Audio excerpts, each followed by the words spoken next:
OK, here we go. Let's spin the wheel. And the first subject is health. Ed Campbell. So, in the last 3 years, I've lost 6 stone in weight. Cheers. No, too late. A lot of audiences like to clap, they like to whoop, they like to cheer. You guys just went with staring, and that is absolutely fine. That's all right, that's fine. I think I might have made a mistake as well, because I'm not as happy now. I thought health would equal happiness. Turns out the happiest moments of my life were just me, sat on the sofa, in my pants, laughing through a mouthful of cake. I'm a more worried person now. I think, am I eating the right thing? Am I exercising enough? I went for a run the other day. I accidentally swallowed a fly. I had to Google how many calories is a fly. 6 per serving, if you're wondering. Weirdly now, I feel like an undercover fat person who's been secretly sent into the lair of the thin people to gather information on what those crazy villains are doing, and then I feed it back to the fat people. You got to feed it back. We eat anything. So I'm in there just going, what are these thin people up to? What's going on? Oh, interesting. That guy's got a packed lunch, but he's actually eating it at lunchtime. I have never seen that before.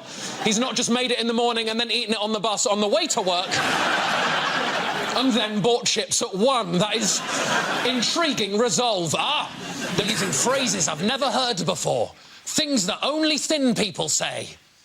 I think I've got some biscuits. I'll just go and check. Who's living their life like that? Who buys biscuits and then forgets that they exist? That is unacceptable. I'm so deep undercover, I've met the bosses of the thin mafia. People who don't even like food that much. You go, oh, no, I'm not really a food person, you know. No, it's not. It's more of a fuel, isn't it? It helps me get through the day. If you don't like food, then what are you thinking about all of the time? Thank you very much, Ed Campbell. That leaves us with Milton. Let's see what you've been left with. Let's spin the wheel. The topic is shopping.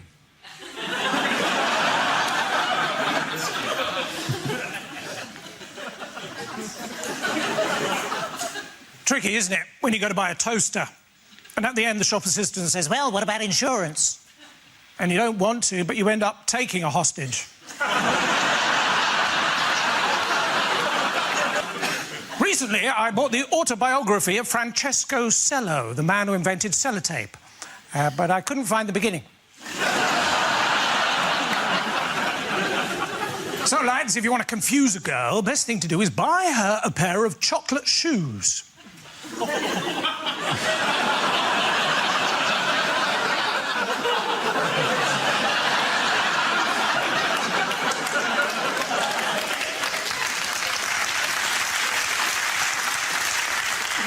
So I took my cases and my clothes to Tesco, because they say they help you pack your bags. Instead, everyone was just running around going, do you want some fruit and veg? Do you want some fruit and veg? Do you want some fruit? Turns out it was one of those hypermarkets.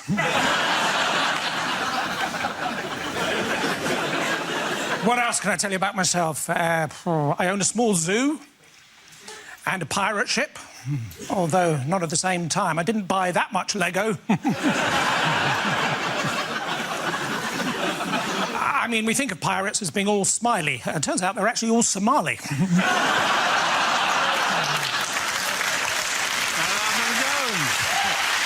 it out and go to Ed Campbell.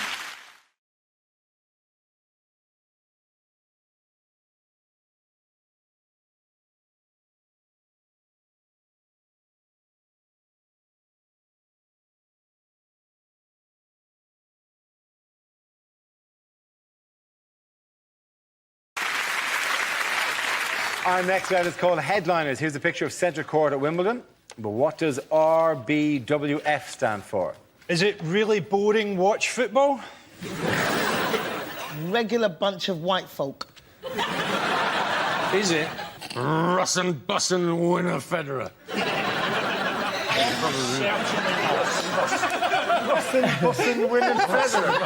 What's that then? What is that? Is that like I think that's from Scooby-Doo. As Captain Caveman commentating on... Is it replace balls with fruit? All right, let's move towards the correct answer Is it if we can, really please. both Williams's fellas? Is it simply rich bastards watch final? There was a touch of that, all right, yeah. Excellent. Couple Yeah.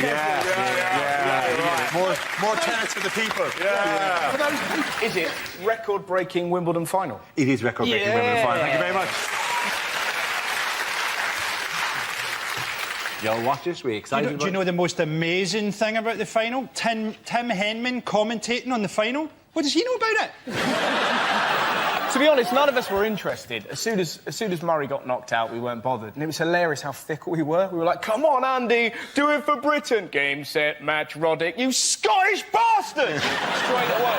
Andy Murray, I think, is, like we've got to admit, is a brilliant British number one. Yes. We're not taking anything away from him, but let's not forget the British number two is actually Adrian Chiles. And the number three is just the concept of disappointment. For many years, there wasn't a British number one. It just started at two. Did you see the other British guys that got knocked out in the first round? Some of those guys turned up with snooker cues. I mean, you're right, Frankie, because I, in fact, had 2 weeks at the David Lloyd Tennis Centre, and I'm now Britain's number 6. It's not just Britain that's bad, though. What happened to the lesbians? They used to dominate Wimbledon. Where are they now?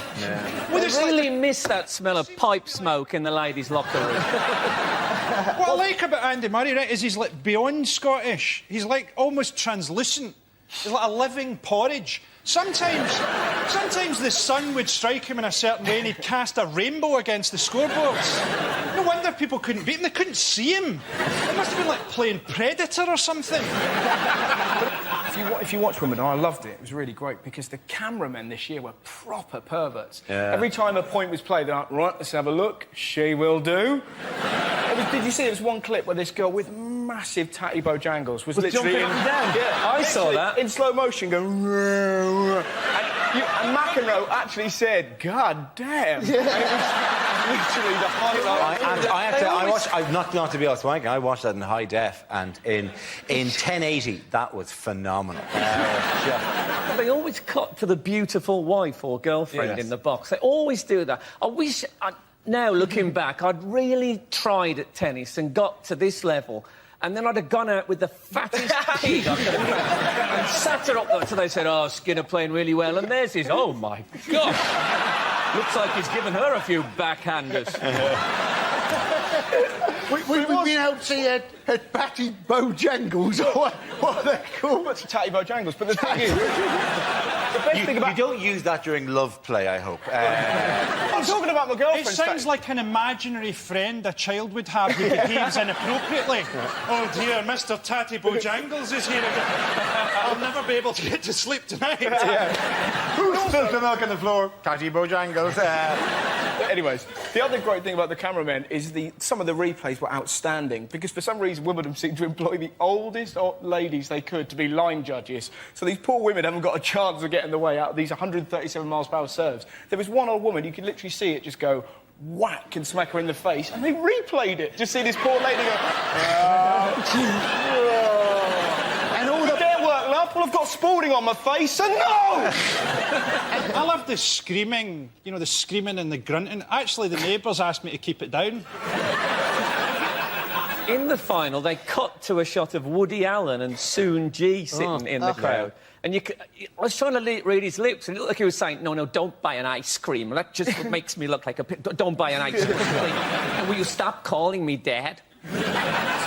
Everybody was interested in when the roof closed, and I thought, that's not the exciting bit. The exciting bit is when the roof opens and the umpire's chair goes back and Thunderbird 1 takes off.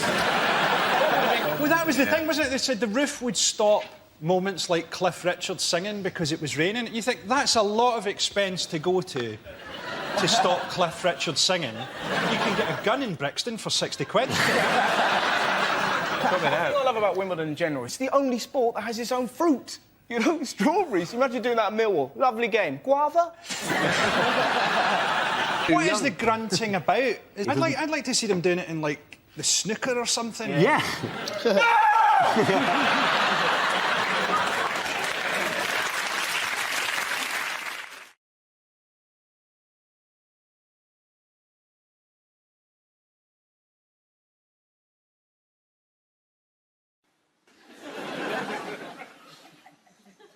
So I got here by train. For the whole journey, there was a child opposite screaming. I could even hear him through my wolf mask.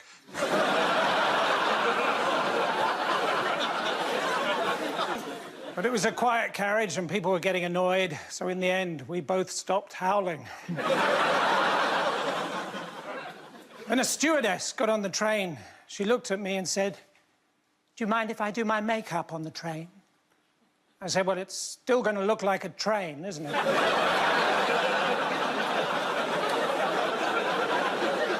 She put her hand out and said, "I'm Amber."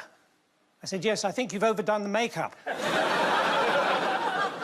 Anyway, one thing led to another, and, well, I'm going to skip a bit now.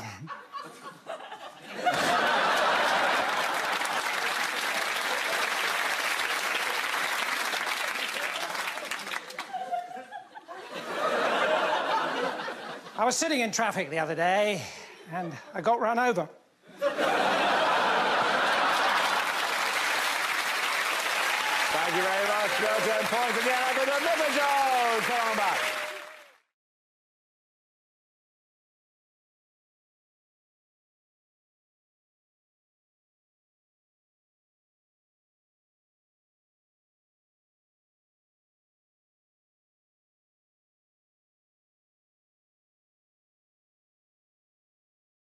You know, the vote went against Cameron because Parliament were very worried that going to war is like a mobile phone contract. It's very easy to start, it's impossible to leave, and it's very expensive when you're abroad.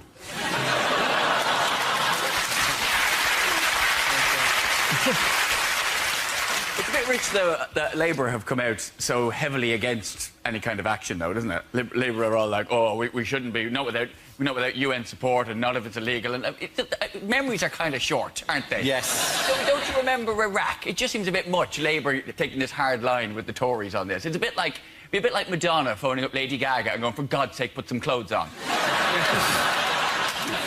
Well, the thing is, you know, we've said, you know, the way to stop him killing innocent civilians is probably not sending in cruise missiles, which are liable to kill innocent civilians. But we need to send him something to make him think twice about using chemical weapons again. Something surprising. I'm thinking atomic kitten. They've just reformed. You know what? Of the many criteria in which you judge that, I think surprise, it definitely rates very highly. Which lineup of Atomic Kitten are you planning to send in? Well, if you send in Kerry Katona with a credit card, she will bankrupt the country. Kerry Katona would bring more chemicals in, though, so...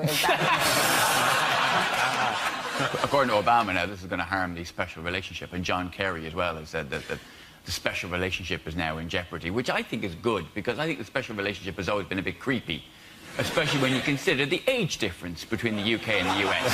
Yeah. But that special relationship fell apart about 10 years ago, didn't it, in Love Actually, when Hugh Grant was in charge? Is this why you chose politics as a choice? I always think, you know, if you're not sure on something, give it a go. It might be for you. How has Obama reacted to this, then? Oh, very badly.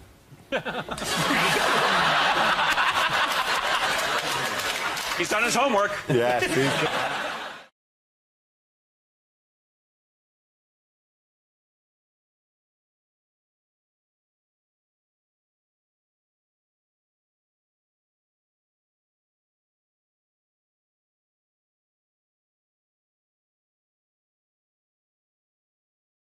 I had a really good analogy for this, because I think it's really, really terrifying, isn't it? These voiceless people seem to be having, and very vulnerable people having their benefits cut. And the trouble with Tories is they tell you that they kind of sell this idea that it's these people's fault. And so this is my analogy. So I don't know if you know this, but girls, when they're in the toilets, some girls hover because they think that public toilets are disgusting. What, off the floor? No. Yes! It's amazing. We can do that. You are amazing! Yeah. But we only do it in secret or you'll love us too much. So the girls hover above the toilet seats and then they wee, and then that means that what they do is they kind of spray a fine mist all over the toilet seat, which means that if you're a trusting person who doesn't think that toilets are disgusting, you just sit down and then you're covered with somebody else's urine and you have to take it off. And actually the point is, if no one ever hovered, everyone could sit on toilets. It would be fine for everyone. It's just like the Tories. You see? It's a hell of an analogy. That is... I think we can all get behind that as a political slogan if nobody ever had I don't know whether I like girls more or less after that. I'm just glad that I'm not the only one who hovers.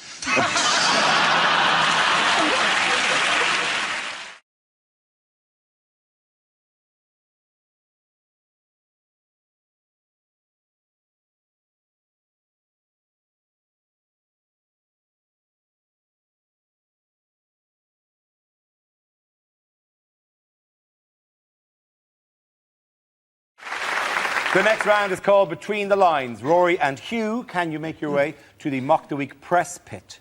In this round, one player takes the role of a famous person making a speech, while the other says what they really mean. So, Rory, you are Prince Charles giving a speech on the occasion of his mother's birthday. Hugh, tell us what he's really saying. Take it away.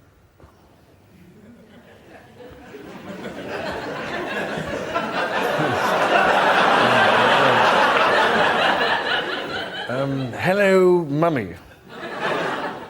Gosh, you look so well. Blast. A little birdie tells me. It's all over the newspapers. Today is a very special day. You're still alive. I don't know how you do it. I don't know why you do it. You just seem to go on and on. And on and on. And on. I'm sure I speak for the rest of the family when I say...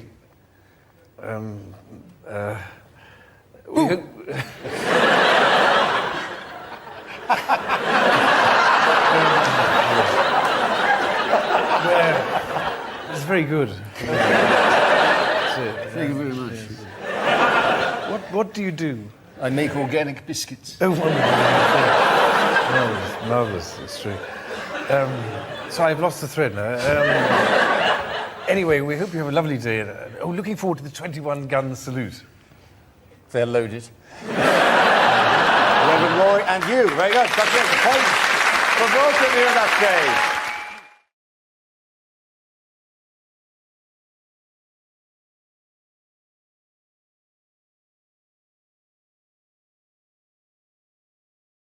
Okay, that leaves us with Tom. Let's spin the wheel and see what your topic is. The topic is exercise.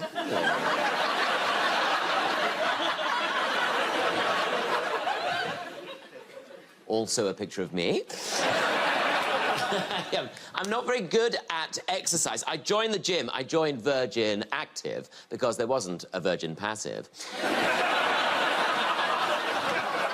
And I found the whole process very intimidating. Like, when you go in there, you're confronted with all the cardio area, like the cardio area. They call it cardio because that's where you go to have a heart attack. And then at the other end, they have what they call the free weights section, the free weights, which I have no business being in because it's for the bigger boys. The bigger boys go there all day. They're lifting things all day, trying to get big arms, trying to turn their arms into legs. And I think it all really started at school. Like, I didn't like doing PE at school. What would happen is, after assembly, one class would have to stay behind in the hall because they'd be doing gym. And I never found out who Jim was. The worst bit was if you had to use the apparatus. And the apparatus basically was this huge, terrifying cage which had to be buckled to the wall. It was so terrifying. And older children would have to come in who'd been trained by the army. And they'd come in and they'd untether its bonds, they'd pull a lever and it would lurch out and it would swing out, and these huge, terrifying arms have to be buckled to the floor, otherwise it would just swing out and kill everybody. They had all these bars and ropes and chains. It was very much like a weekend I recently spent in Berlin. Thank you very much. Let's do that round. Come on! Come on!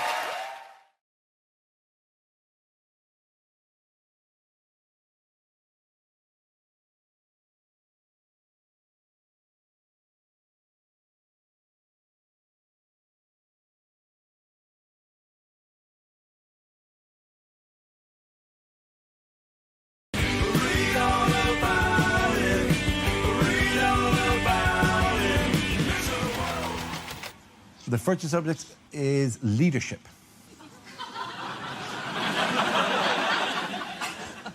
Leadership looks fun, but it's stressful. Just look at anyone leading a conga. On the outside, it looks brilliant, having a great time all the time, just...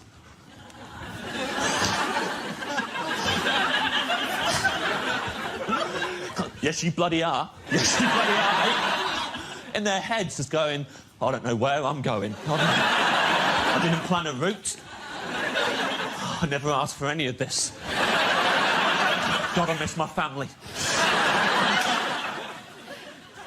Everyone's trapped in the conga.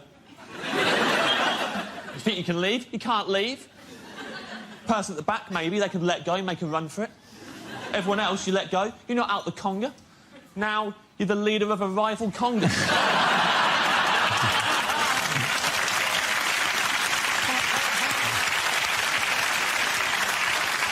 Now you've got turf wars to worry about. Worst case scenario, you're second from the back, you let go. The one person behind you loves congas, isn't giving up for anyone. You're trying to mingle at the party with a maniac on your hips. You have a serious discussion about the Lib Dem conference and still going hell for leather. You'd have to go swimming just to get rid of them. Never going to lead a conga. Never going to lead a free cheers either. I don't know who these lunatics are. I don't know where you acquire that level of confidence. Just get up in a room full of people. Free cheers for Jackie! Hip, hip!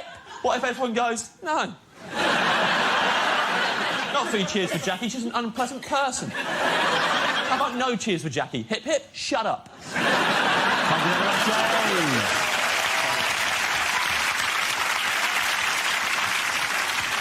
James. OK, that leaves us with Gary. Let's see what you've been left with. Let's spin the wheel. OK, the topic is health. Where you go? I'm a lot sportier than I might look. In fact, I picked up a little niggle at the gym the other day. I mean, he pronounces it Nigel. I had a very stressful journey getting here today. All the way, this lorry driver was right up my arse. But it was nice of him to give me a lift. I spent most of the afternoon hanging out at the swimming baths. And then somebody told me and I tucked it back in again.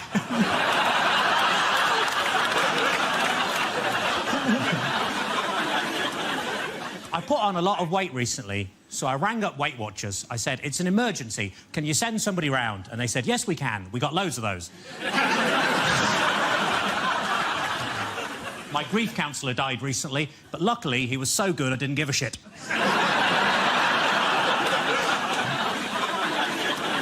I accidentally kicked the dog earlier and he bit me on the bollocks. My mate said it's karma. I said, no. If anything, he's even more angry.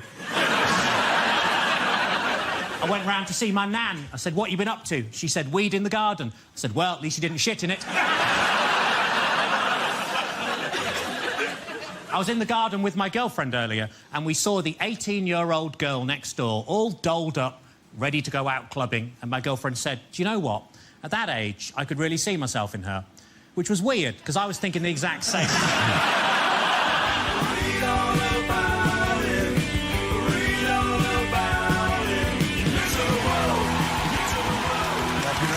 Well done, guys. Point there for Davey. Come on.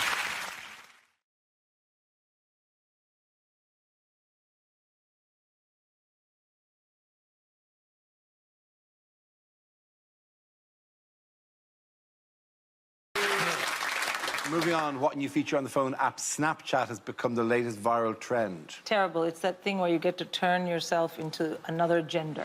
Yes, that is an app that everyone has become slightly obsessed with the last one. And will not be obsessed with in 4 days' time. But nonetheless, finger on the pulse. Everyone's just enchanted with their own image. But is that it? Is that it? I mean, because this is like the greatest virus, the greatest non-Game of Thrones, Avengers Endgame thing that's happened in the last little while. Yeah, your photo... Hang on, let me see if we can do this on a feed. Can you pull it up? And then I do... Oh, no! Oh, gosh. What have you done to romantic? Oh, that's that round head Turn yourself into Max Headroom. Right. You know what... Oh! That's so beautiful. Oh, yes.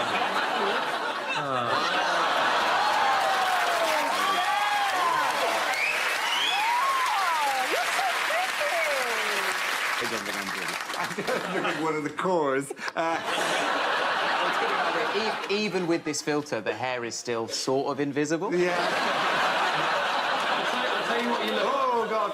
I'll tell you what... Dara, you look like the megabus man's wife.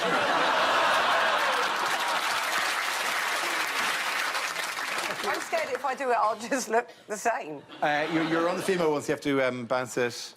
Oh, I look like someone else. Oh, well, that's the female.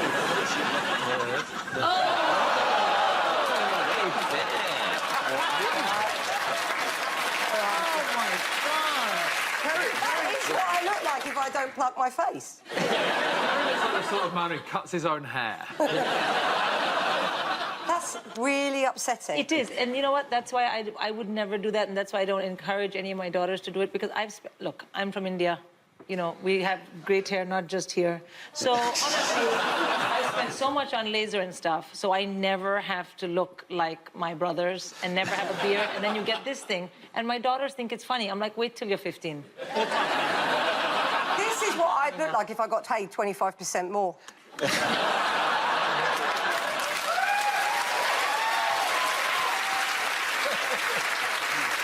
Oh, my God. Yeah. Oh. Has anyone ever wanked over themselves?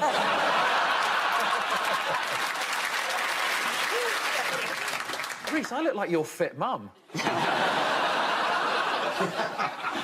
Reece! Real... I've come to pick you up from school wearing my shortest skirt.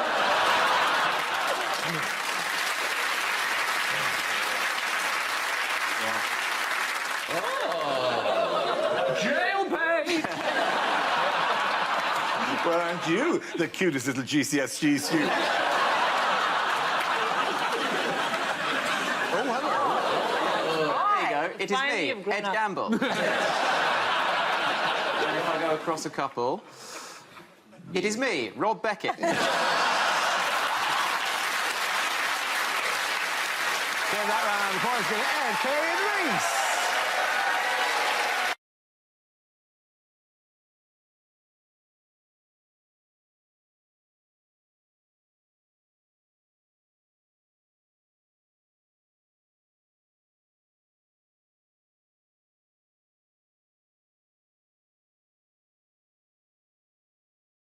Now we play a round called Everything I Do It for EU. This game involves Rob and James, so if you could make your way to the performance area, please.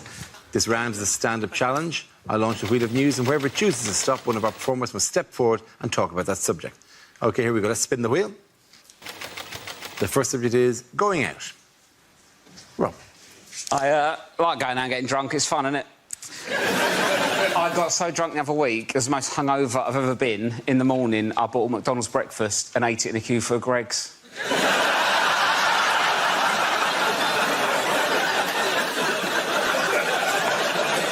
And I still don't know if I'm ashamed or proud.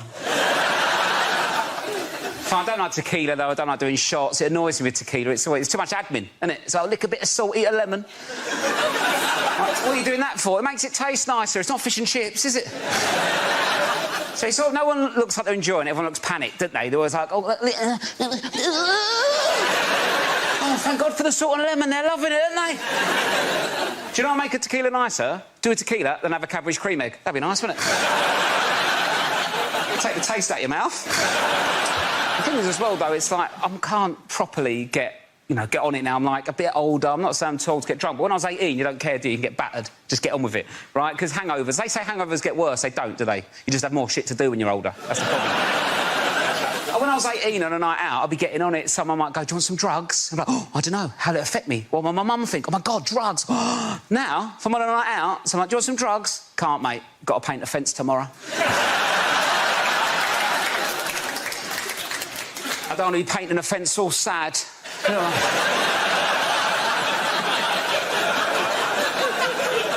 All hot, sweaty and vulnerable, like, oh. I was really looking forward to painting this fence last night. Told everyone about it. I'm so hot, sweaty and sad. I'm more likely to keep hold of the drugs, do them in the morning before the fence, just smash it like that. I do the roof? Shall I do the roof? Let's do the roof. We've got no ladder. I'm flying, Mum. Thank you very much, Rob.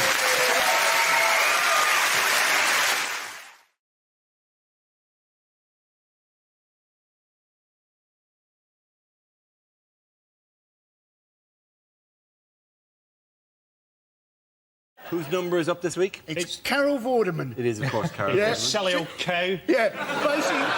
She got paid £900,000 a year. The people that won Countdown got a T-shirt and a dictionary. And she's only there because old people find it comforting to see the same face. Like, I think, should they be comforted? I'd like to see the person picking the letters dressed up as death. I'd like her to have stayed on, but just in a sort of couldn't care less, half-hearted way. Yeah, You've got to get 10,000 with a 5, a 7, an M. Why would she just be shuffling around in a dressing gown, just swigging from a can? She imagines she's indispensable. Oh, they'll never be able to find a younger woman who can use a calculator. Can I just say that I once got into a lift with Carol Vorderman, absolutely hilariously. I got into a lift, Vorderman was already in the lift, and she was at the numbers. And she was actually at the numbers in the lift, and she looked at me as if to say, I'm in control of these numbers. Where do you want to go? And I think if you can't make a joke at this moment in life, you're in real trouble. So I just went, I'll have one from the top and 5 from anywhere else. And you got trapped in a lift. Do you know who I was really panicking now? Because Des is gone and now Carol's gone. I reckon Dictionary Corner are shitting themselves. Do you think they're unionised? I think they'll be very pleased to be unionised because it's in fact a 9-letter word. It was... That's quite good. That's brilliant. Well done. Yeah.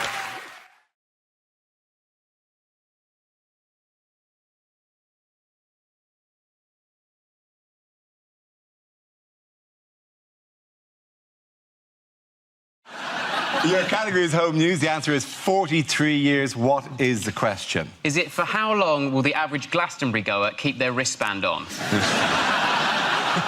Is it how long will it take for Nigel Farage's erection to subside?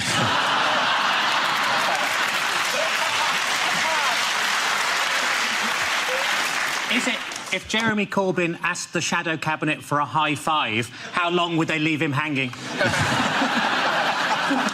Is it how long will somebody have to wait if they're born today before they can move out of their parents' house? Is it how long will you have to wait for your Uber if everyone gets deported?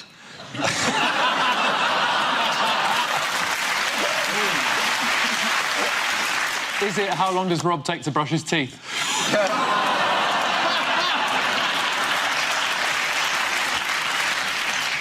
Big teeth, isn't it?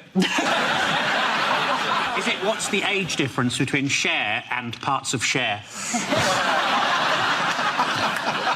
Is it how many years has Jeremy Corbyn had his shirt? Is it the average age of the Russian under-21 gymnastic team? Does anyone know what the correct answer is? On which wedding anniversary is it traditional to give them some time apart? But actually, I think it's how long have we been in the EU? Absolutely right. Thank you very much. Cheers. The question I was looking for was, how long has the UK been a member of the EU before Thursday's momentous referendum vote to leave? How have people reacted to the result? I'm pretty furious with my granddad. I mean, I was only being nice to him to get the inheritance, and now his vote has made the inheritance worthless. There's been a big age divide, though, hasn't there? A lot of the older people have voted to leave and a lot of the younger people have voted to stay. And I just think if you are a person over 65, I'd avoid stairs for the next 10 years. I think we could have prevented that, though, by making an internet vote.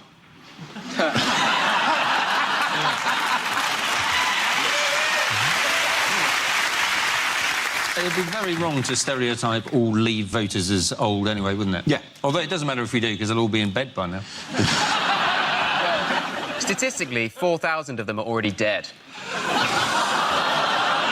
If we just... It's going to take 2 years to leave. If we just held the referendum in 2 years, it would have been a landslide. Yes, it's very disappointed. Some people felt that, you know, it's a trait of the British people, the desire for sovereignty, the desire for independence, all that, you know.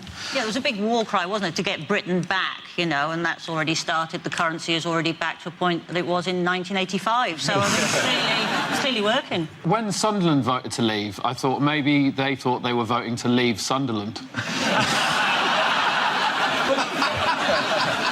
You know, like, will I like to leave? Fantastic. If I go in, I just tick yes, I go into another booth, and suddenly, like Mr. Ben,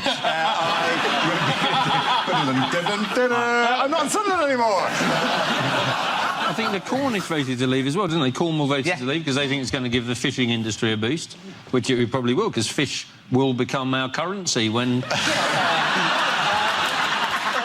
announces.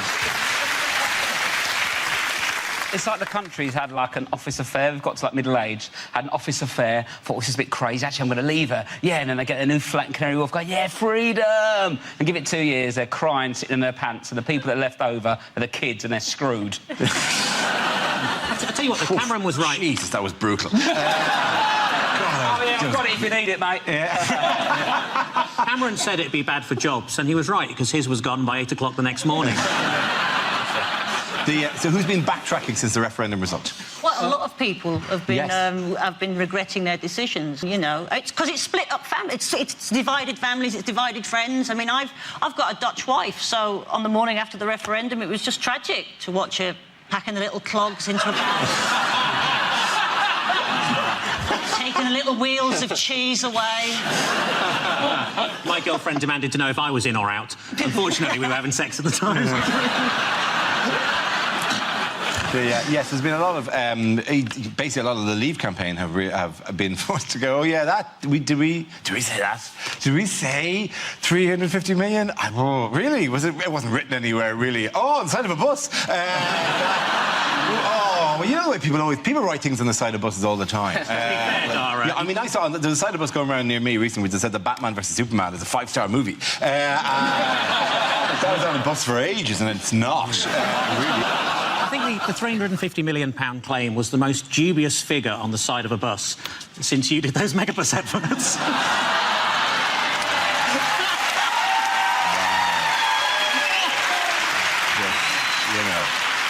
I couldn't let that one lie. I understand people having regrets about it, because I mean, we all have regrets about things. You know, I have many regrets. Usually they're connected to a hangover, but I've never woken up in the morning and gone, my God, did I cause the currency to crash last night? Did I have some part in that? Isn't it? Yeah. Well, people rarely, when you wake up after a bad night, hand you a graph. Oh dear, this looks bad. Well, now we've got control of our borders, people are saying that the population could go down by as much as 5 million people, or Scotland, as they prefer. They wanted to bring more manufacturing back into Britain, didn't they? That was their thing, and they've started with the truth. They've just started manufacturing their own truth in Britain.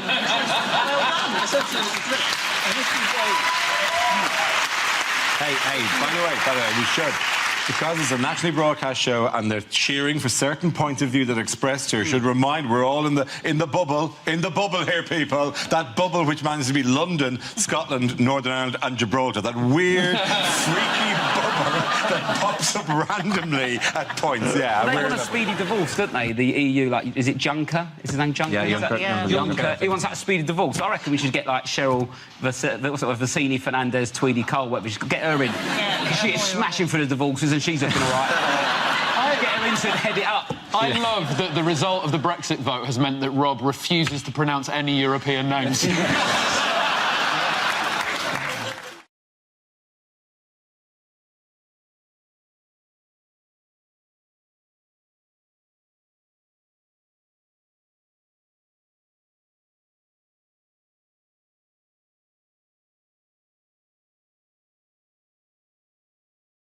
The first subject tonight is what a TV chef would never say.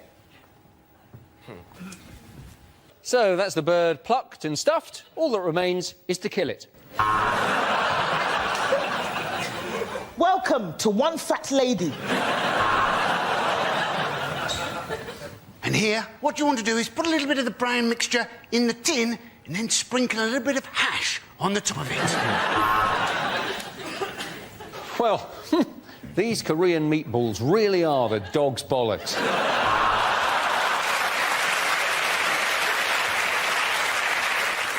If you're wondering how to get the perfect skin on your parsnips, then you're mental.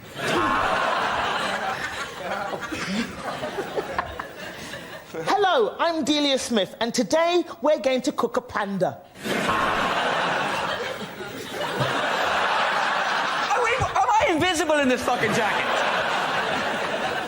I think you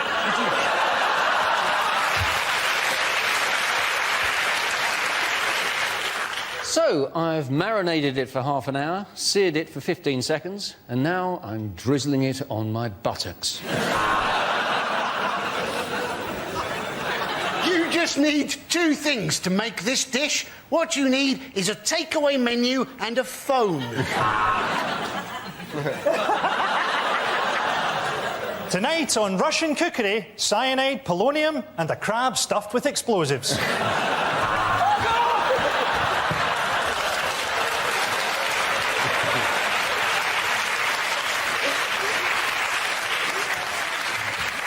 It's not going to be worth it now, is it?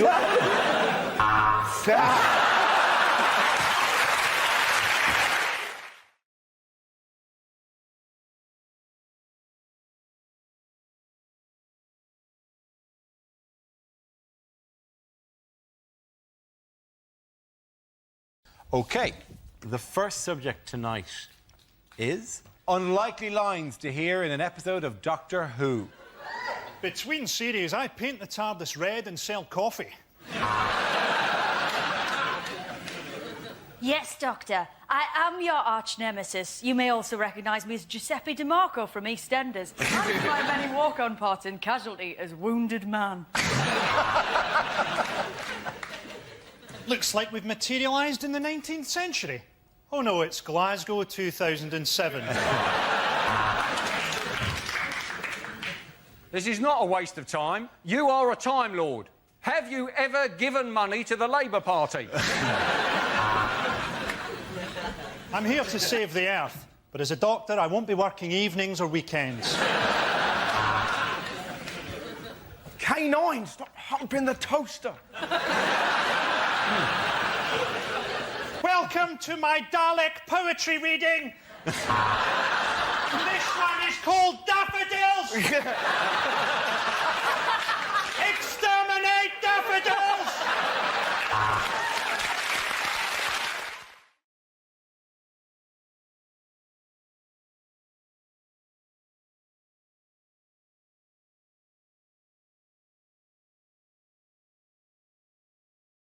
Unlikely things to hear on a TV talent show.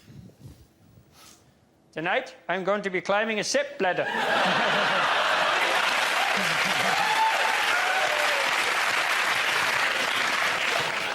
You're right. I can't sing. Thanks. I'd like to dedicate this song to a friend of mine who was run over last week and is in hospital. The wheels of the bus go round and round, round and round. I've got an ability that no one on this planet has. That's Ant, that's Dec. It was like Elvis was in the building. You're fat and there's a stench of death. Well, Peter, it's not what everyone would call entertainment, but you are one hell of an assassin. I thought you hit the high notes really, really well. Be interesting to see if you can still do that when I haven't got your nuts in a clamp.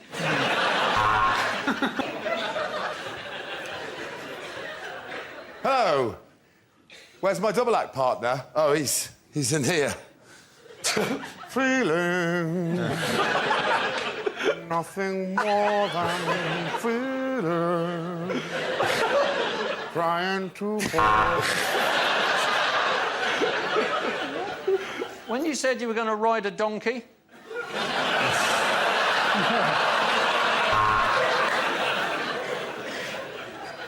Yes, I have been on the show before. I was once trapped in somebody else's underpants, going, feelings.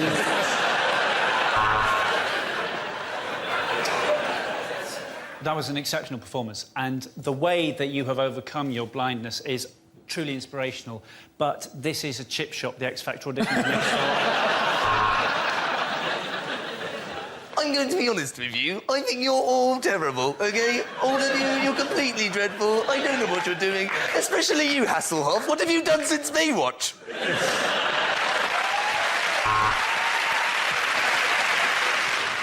And as well as that, I can unzip the top of my head. It's where I keep my pyjamas.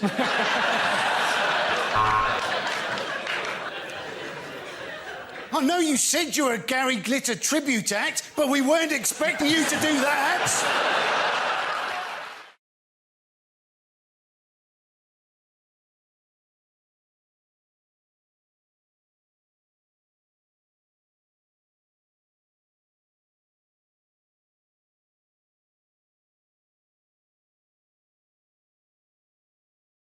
Now we play a round called Four Horsemen of the Apocalypse. This game involves Lucy, Greg, Andy and Russell, so if you could make your way to the performance area, please. This is where we test our performers' stand-up skills. We spin our news generator, it settles on a topic, and anyone can volunteer jokes about the chosen subject. The winners are the people I judge to produce the funniest stuff. That is just against nature. OK, here we go. Let's spin the wheel. OK, the first topic is Britain. Who wants to come in on that? Yes, I love Britain. Do you? Kind of. I think Britain's amazing, but I think we're quite hard on ourselves. Like, if you go to America and you do shows, they always get this thing where you go on stage in America, like in Chicago, and you say, oh, so what's Chicago like? And they go nuts. They go, woo, yeah, Chicago, woo, woo, woo, for about a day. And then you come back over to Britain and you go to somewhere like Birmingham and you say, oh, so what's Birmingham like? And they all go, oh, it's a bit shit.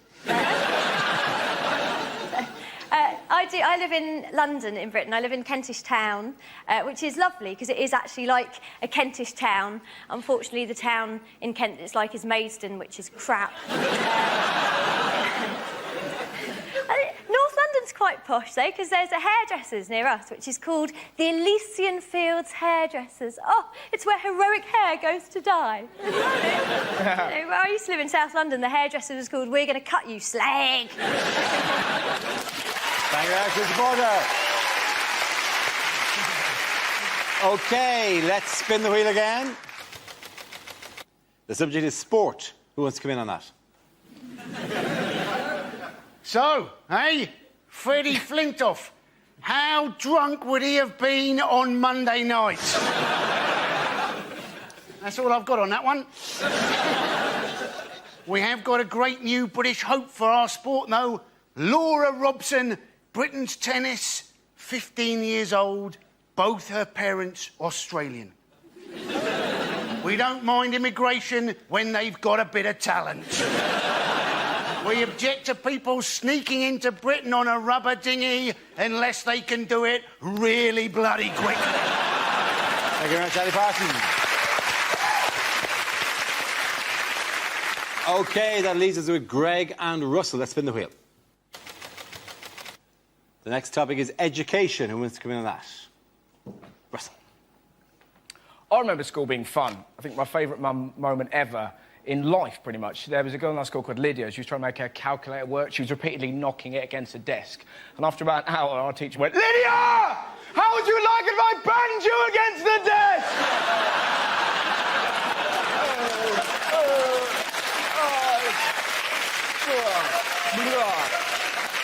It's the greatest day of school.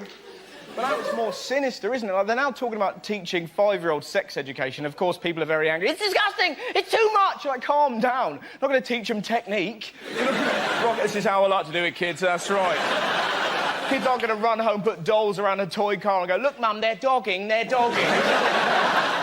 It's going to be some poor teacher trying to talk to 5-year-olds about love. Can you imagine a harder job? Hello, children. I'm here to teach you about love. Good luck with that, mate. I'm off to lick that tree. Thank you very much, Russell. OK, Greg, let's see what topic you've been left with. Let's spin the wheel. And the topic is the human body. I have to tell you that being a tall man in this country is tedious, ladies and gentlemen. Tedious, because in small towns throughout the country, there are a series of jokes prepared by the locals on our behalf. I'll be walking innocently into a local pub or down the street, and I'll get several jokes. One of the jokes might be this. Just to give you an example of the level we're talking about. Another joke might be, what's the weather like up there? It's freezing. There's a massive climate change in this amount of space here, you toothless buffoon. And probably the most offensive example of this is genuine. I was at a cash point, and there was a little old woman in front of me at the cash point tapping away with her claws, and I'm sorry, I'm just quite angry about this. And when she'd finished, bless her heart, she turned around, and she hadn't seen me, she turned around and she went like this. Oh! Maybe not that sexually. She said, oh! And then with no hint of irony at all, she asked me this question. Would you like a job at my house, changing light bulbs?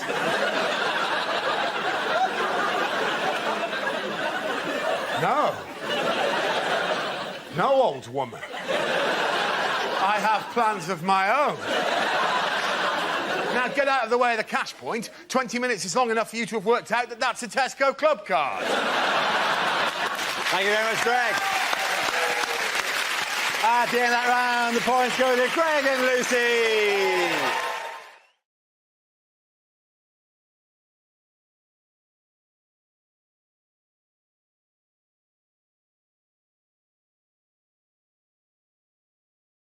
OK, the next topic is unlikely things to say when running for US president. I'm Hillary Clinton, and if you elect me the first female president of the United States, I promise you that on my first day in the White House, I will hire a very attractive male intern. He will be on his knees, not having sexual relations with me all day. Hashtag payback, hashtag long game.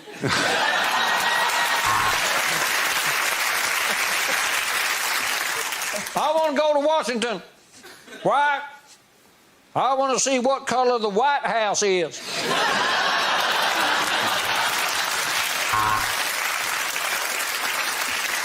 No, we can't!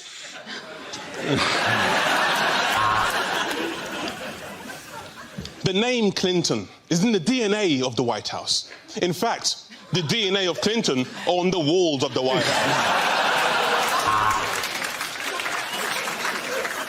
I know the value of family because I sold one of my children to pay for this campaign. As president, I will welcome immigrants, because the White House is massive and it's not going to clean itself. I will govern for all of this country. Not just the metropolitan cities on the coast, but also you cousin shaggers down south. I would like to introduce you to my new Homeland Security advisor. Say hi, Lamb Chop. Hi. Come on, of course I'm the guy to succeed Obama. You know what they say? Once you go black.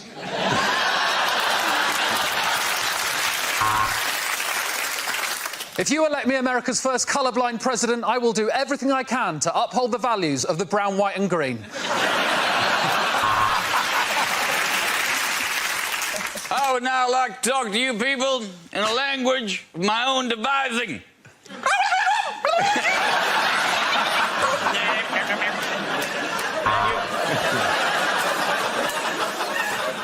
I want to put more boots on the ground in Afghanistan, and also 2 more branches of Paper Chase.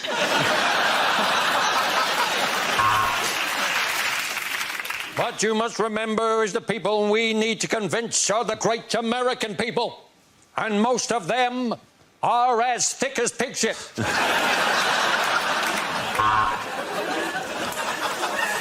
I'd like to apologise for Mr. Trump, which is what I say when I've just farted in bed.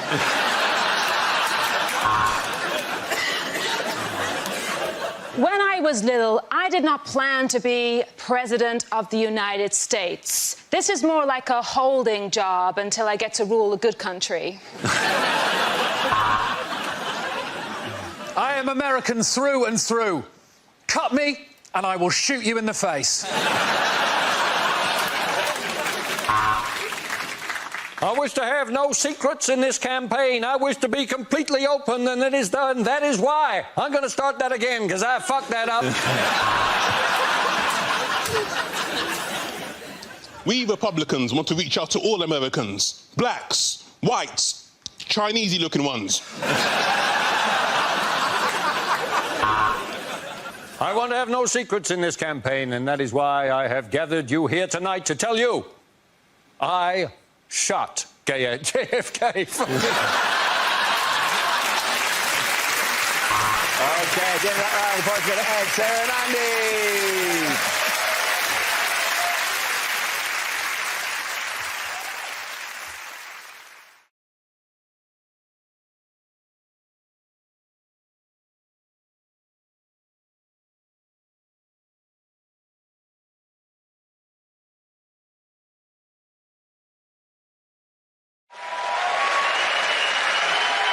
Now we play a round called Thief of Baghdad. This game involves Ed, Jack, Andy and Russell, so if you could make your way to the performance area, please. This is where we test our performers' stand-up skills. We spin our news generator. It settles on a topic and anyone can volunteer jokes about the chosen subject. The winners are the people I judge to produce the funniest stuff. OK, here we go. Let's spin the wheel. First subject is sleep. Edbert. Does anyone here sleep with someone who snores? Yes? Well, I envy you, because I lie awake next to someone who snores. My wife snores terribly, and part of what keeps me awake is lying there going, how do you sleep through this? I can't sleep through it, I'm only next to it. The noise is inside your head. And how come you can sleep through that? But the sound of me making a sandwich in our kitchen, that wakes you up. There is no way me making a sandwich makes more noise than you're making right now. She snores. So she said the cutest thing to me one time, though. She says, do I not sound like a kitten purring? Bless. No. You sound like a cat drowning in porridge. If I had a kitten made that noise, I'd put it down. Apparently she had her nose broken a couple of times when she was a kid. Didn't teach her, she's still bleeding snores. Thank you very much, Ed. OK, let's spin the wheel again.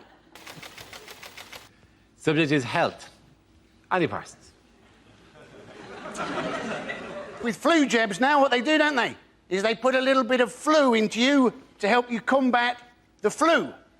I was thinking by that argument, surely you should be able to have the odd cake to help you fight obesity. Because let's face it, you can do too much exercise, can't you? You know, did you see Madonna's arms? They didn't look right, did they? It's like half human, half Terminator. Of course, that's the problem when you're always picking up small African children going, no, no, no. Thank you very much, Andy. OK, that leaves it with Russell and Jack. Let's spin the wheel. The next subject is television. Who wants to come into that? Jack. I get very frustrated with pretty much everything on television. I find adverts at the moment particularly annoying, like the banking adverts, because they're trying to portray bankers as being nice people. Like, they've got this one at the moment for, like, a mobile bank that travels around the country, and you walk in and there's your friendly local bank manager acting like a hairdresser, like, nattering away. You know, you walk up to the till, it's like, oh, how was your holiday? I went camping. Oh, why did you go camping? Because you lost all of my money! Decided the only option I've got is just to not watch TV at all, because everything annoys me. And I've got quite a lot of people that pressure me into doing that as well. Like my dad, he's quite old-fashioned. He's always saying, you don't need to watch television. You should do other things, better things, more edifying things. Don't watch TV, Jack. You should read. Read the great novels. They're entertaining, they're educational. Even read the Bible. The Bible is engrossing. It's enthralling. The stories of Jesus, they're encapsulating, they're invigorating. I'm like, no, Dad. If I wanted to be entertained by 12 people sat round a table trying to impress some bearded Jewish know-it-all that thinks he's some kind of deity, I will watch The Apprentice. Thank you very much, Jack Whitehall. OK, Russell, let's see what you've been left with. Let's spin the wheel. That's fitness. Could have been camel toes. Now, I was in the gym the other day. I was in a locker room, and a 5-year-old boy ran in and jumped into a locker. Now, sometimes you know you're just going to have an incident, right? You could hear him in there giggling, and you knew what he was going to do. He was going to jump out and scare his mates, because his mates appeared seconds later, like, where's Stephen gone? Where's Stephen? He was there a minute ago. This is most irregular. And he waited, not for his mates, but for 3 huge naked men. It was fantastic. They were kind of walking past, and this little kid leapt at those men like a cat with rabies. It was incredible, right? Just from nowhere, the noise they made, I've never heard a noise like it. They sounded like a tugboat getting molested. It was like,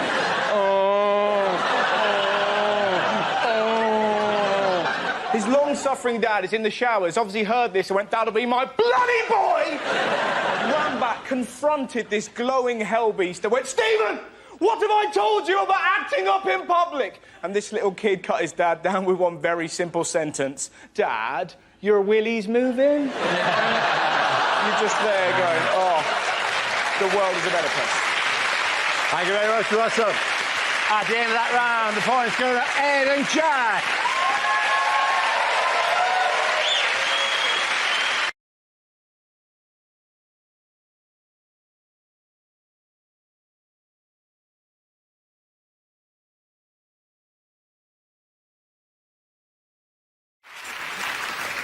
The answer is £100 a day. What is the question? Is it according to The Sun, how much does the average beggar make a day? You're ruining by saying a day when it's already got a day in the answer.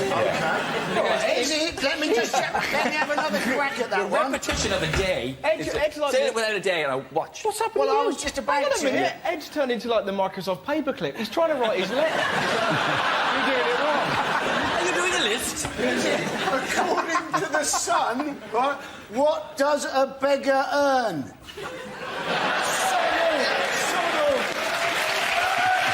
But we are apparently in the middle of a countryside crime wave. Have you seen this? If I lived in the country, I'd be delighted if someone did a crime, because I'd be bored out of my mind. Thank God you've turned up with a shotgun to steal my rhubarb. Could you kill me on the way out?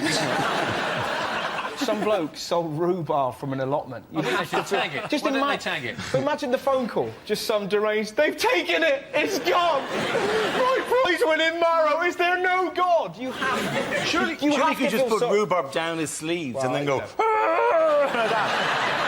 Had I been there, well, you can't ever feel sorry for the. That's the lowest rung of criminality, isn't it? Do you know what I mean? Finish. Just. I'm going to kill myself here. Beautiful. Vintage Mock the Week. He brought up the subject just so someone else could do a joke on it. Surely he might have been working towards a punchline. You ignorant.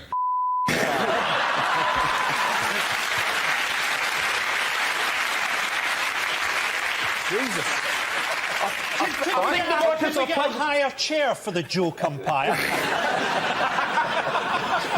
have a feeling the Microsoft paperclip's taken some cocaine. But... I like it. That's great. Little animation of the paper go. Good, yes. That's a really good letter. The point I was going to make is, surely, right, fellas, but surely, if you're a bank robber, you're sexy, you're dangerous, you can get diamonds for your lover. If you steal from allotments, what hope have you got, you know? You've got dirt underneath your fingernails. All you have to offer is broccoli. You know? Hey, a woman who's going to have sex for broccoli is going to be dirty. I was wondering if one of the reasons they were trying to steal... Wouldn't that be... Hang on, sorry to interrupt you, Andy, but wouldn't that be the...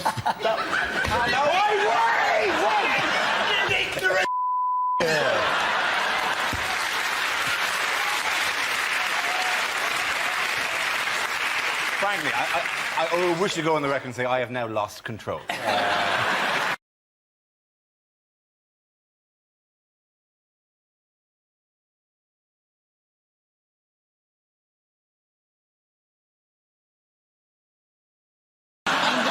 Yeah. speaking of school, what does Theresa May have planned for schools in England? She's going to abolish the Defence Against the Dark Arts.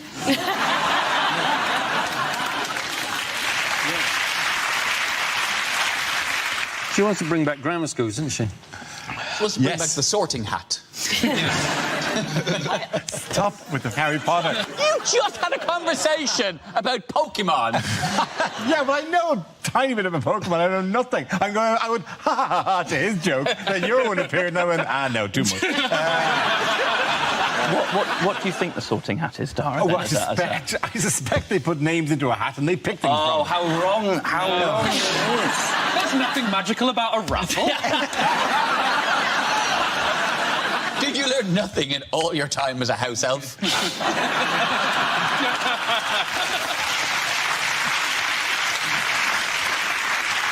Is it a large plot of land you inherited? I went to grammar school. Did you? I went to an all-girls grammar school, and I'm sort of conflicted because the lefty in me is pretty much against the grammar school system, but it kind of worked for me, you know. On one side, it was, you know, people weren't ashamed of academic achievement. It meant you could... but on the other side, you know, there was no cock, so... It's very, very divisive. And generally, people who didn't go to grammar school say there should be less grammar schools, not more, and people who did go to grammar school say, no, there should be fewer grammar schools.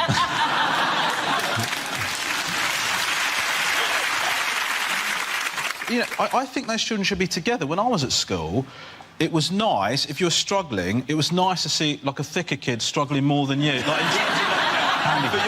for your sort of self-esteem. Yeah, you sort of think, God, this is hard, but, you know, he's not even got his pen the right way around. You know, Exactly. Yeah, you're denying every child the benefit and right of having a stupid friend. Like, I wouldn't be where I am today if I didn't have John Ashmore, who once ate a bee because we told him it was honey-flavoured. Listen, I entirely agree with just having a friend who's just there for you to... Because in Ireland we had not so much with the different schools. We had streaming within schools, which is where you have the clever kids would go into this class and the stupid kids were thrown in a stream. The stream ran into the forest, and so they had everything they needed. And it appeased the goblins who lived in the forest and ate the stupid children. Did you have the... Apart from the few that escaped and joined boy bands. I think whatever we think of it all, it's going to happen because Michael Gove has come out in support of it. Do we not agree with that? Michael Gets Things Done Gove. Michael Gets Things Done Gove is back, getting the campaign loads of publicity, totally discrediting the experts, pushing it through, winning the campaign, knifing all the opponents, and then knifing himself for good measure. Yes, please. Welcome to grammar school. I was a teacher. When we had, like, top-achieving kids, I didn't bother, you know, like, if they finished their work, I don't, like, go or have something more different, just go continue and remain quiet, and I'll deal with the other pricks that can't do any of this. Do you know what I mean? If anything, your proximity to me is going to damage your grades, potentially. Comedy's gain really was teaching's loss. What is the latest thing that school children have to worry about? Is it Romesh going back to teaching? Nits. It's nits. It's super nits. Yeah. I'll tell you why they've got too many nits. Is because they're all sharing the same hat to decide which house they're in.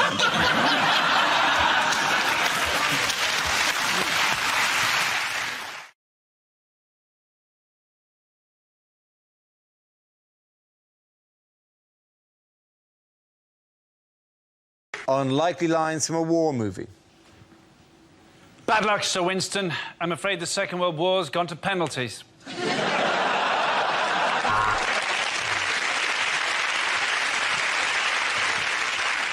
I'm going to go and rescue a horse that's trapped in the wire. You put the potatoes on.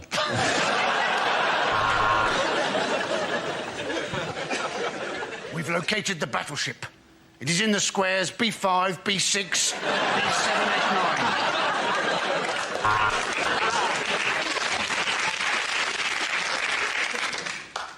I was sent upriver in Vietnam, tasked with killing a renegade colonel.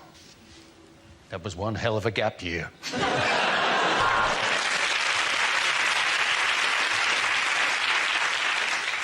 I haven't seen a case of trench foot this bad since the Isle of Wight festival.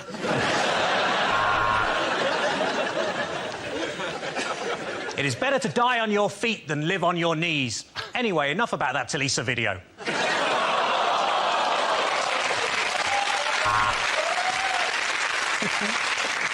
Well, if nothing else, this is going to make a lovely tapestry.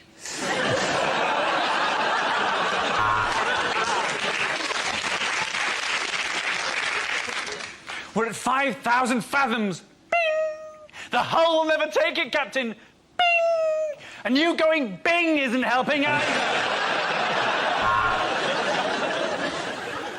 Louis, this could be the start of a beautiful friendship, but only if you dress up as a nurse and give me a discharge. Sir, new intelligence has come in from the letters page of the Daily Mail, and it seems Herr Hitler has a point.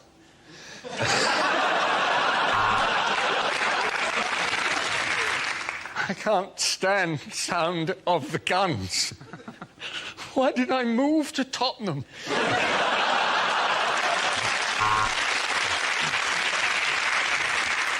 In the Marines, our motto is, no one gets left behind. Private Cameron, where is your daughter?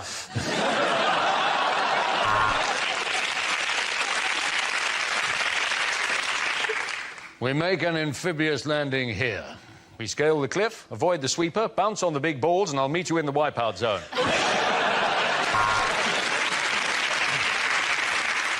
Chaps, we're about to go over the top. I have a message for you from High Command.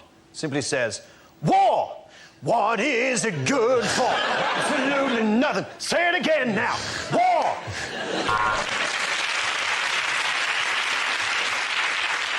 Don't put your stuff in that one. It's got a really catchy edge on it. I call it the hurt locker. Medic! Medic! Medic! I'll tell you what the problem is. I've been shot in my dick. OK, and the boys there with us, Chris, Hugh and Gary.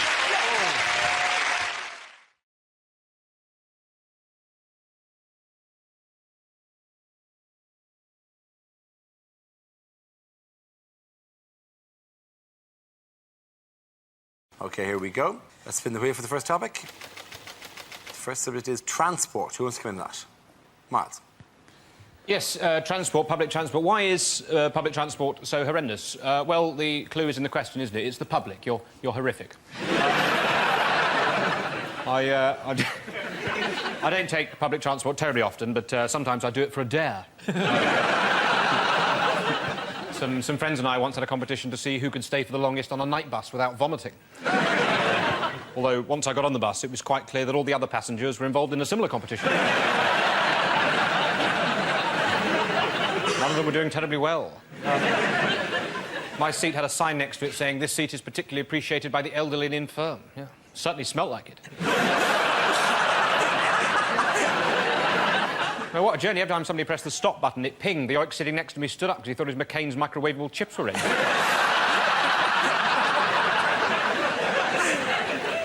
Brutal. Anyway, while I've been speaking, I imagine a lot of the ladies in here have been looking at me. Possibly, you know, you're thinking, is he or isn't he? Well, I've got to be honest with you, ladies, I am looking for a cleaner.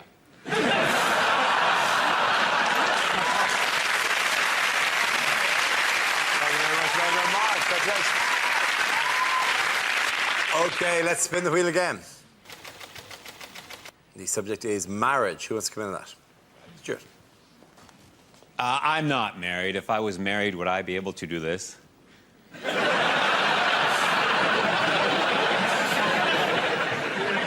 For that long? I am married. My wife and I met at a castanet class where we clicked. That's not entirely funny. No, we actually met in a museum, and the rest is history. 14 more. No, we actually met at a driving range where we hit it off. Can't be true. No, we actually met in a library. That's novel. Ooh. No, actually, Wayne Rooney introduced us. It was a no-brainer. I'm only kidding. I'm not married. stand there. That's why I'm wearing the ring. Oh, no. It must have fallen off in that hooker.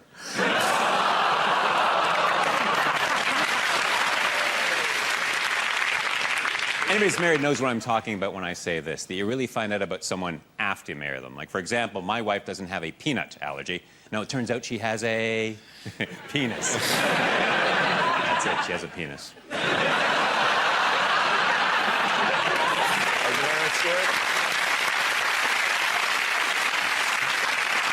OK, that leaves us with Mickey. Let's see what you've been left with. Let's spin the wheel. And the subject is parenting. A few years ago, my wife and I had a baby. Well, we didn't have it straight away. We had to cook it up for a little while. And so she suggested we go to these classes run by the National Childbirth Trust in our local area. They're very middle-class antenatal classes. They're run by this fascist breastfeeding woman. Who's basically, you can go to her home on a Tuesday night. She's breastfeeding her 9-year-old son during the session. It's not awkward. All the men are checking the coving out. It's come away up there because they should have put glue both sides. That's... No, she's still doing it. What you got to do? And I think by week 4, she's running out of ideas, so she started on the men. She said, I'm going to ask the men this evening, the men. The men are coming on board. How might they benefit by giving birth to the baby themselves?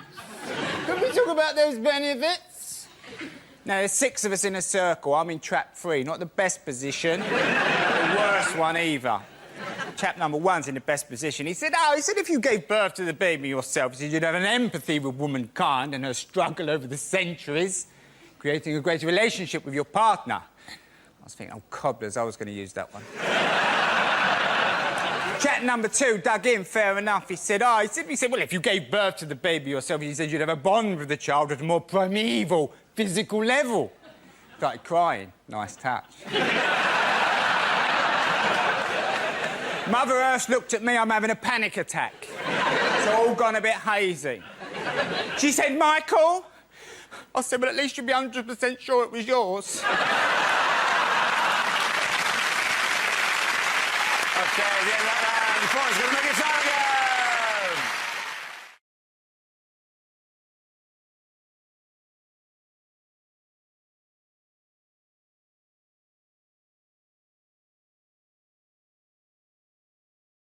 Things you wouldn't hear on a medical show. I'm sorry, I know nothing about the inner workings of the human body. Honestly, hand on my heart, it's, I'm Dr. Christian, and remember, however embarrassing your condition is, you'll never look as weird as I do. Health officials have shut down the village fete. Apparently there was an outbreak of tombola. I think we've got the balance about right here. The hospital is clean, but the nurses are filthy.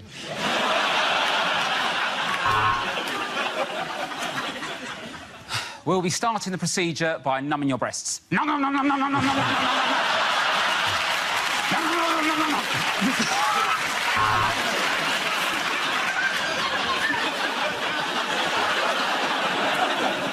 Well, that really is an enormous growth, Mr. Thomas. I think it might be better to leave it and remove you.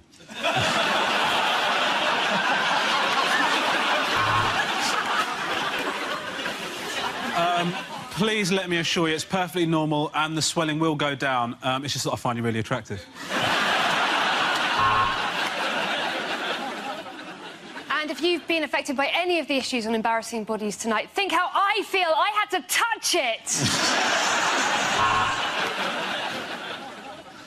So, if you'd like to bend over, I'm just going to check your prostate.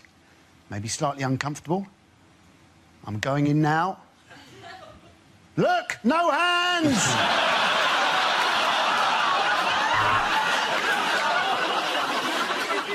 Now, our next guest, believe it or not, is both a poo and a lice inspector. Sorry, police inspector. Of course I know what I'm doing. Give me the defibrillator. I'm going to defib something.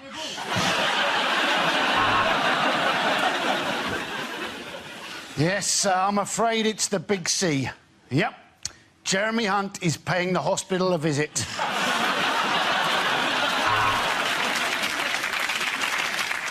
This week on Embarrassing Bodies, FIFA.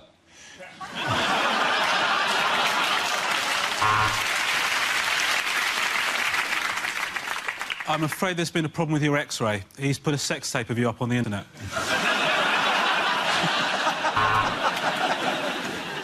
This is where obese people need to step up to the plate, step away from the plate. So I'm off to give blood, or as I like to call it, self-harm for a biscuit. People say, give blood, but it really freaked the kids out on Christmas morning. Welcome to another episode of Bush Doctors, or as I call them, gynecologists.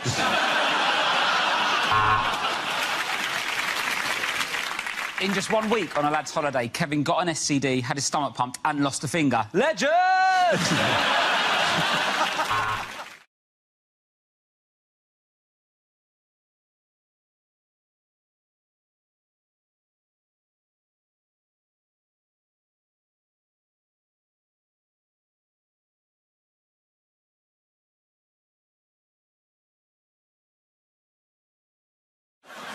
He also said, didn't he, that in this interview, that he'd lost a lot of weight over the last year. He lost all that weight doing the 5-2 diet, Yeah. which is where you eat for 5 days and then you starve yourself for 2 days. And he liked it so much, he put loads of families on it.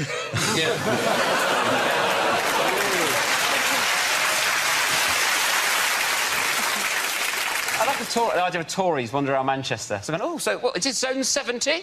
I've been up here before. Chips and gravy, got any jus? Have you ever seen Ian and Duncan Smith in the same room? Have you, for the last one, thought they were a double act? It's obviously some kind of benefit scam. I'll just sign this for Duncan Smith as well. It sounds like it's a nickname, doesn't it? Like Ian Duncan. How'd you get that then? He loves a biscuit, doesn't he? Smashing them, mate. Hobnobs. Covered in hobnobs, he is, haven't Ian? It sounds like Ian Duncan used to work as a plasterer or something. Oh, he used to walk down the sides. Yeah. Oh, Duncan Smith. That's what he called me. We lost that contract, the amount of biscuits he ate. Yeah, leave it at Duncan. I really can't do an English accent, I apologise. Was that an English accent? Yeah, it was, yeah. Leave it at Duncan. Yes. Oh, don't go and do that to me. No, not now, not on the biscuits. Oh, Duncan. Get out there, apples and pears, man. Oh, I'll be getting all this for my trouble and straw.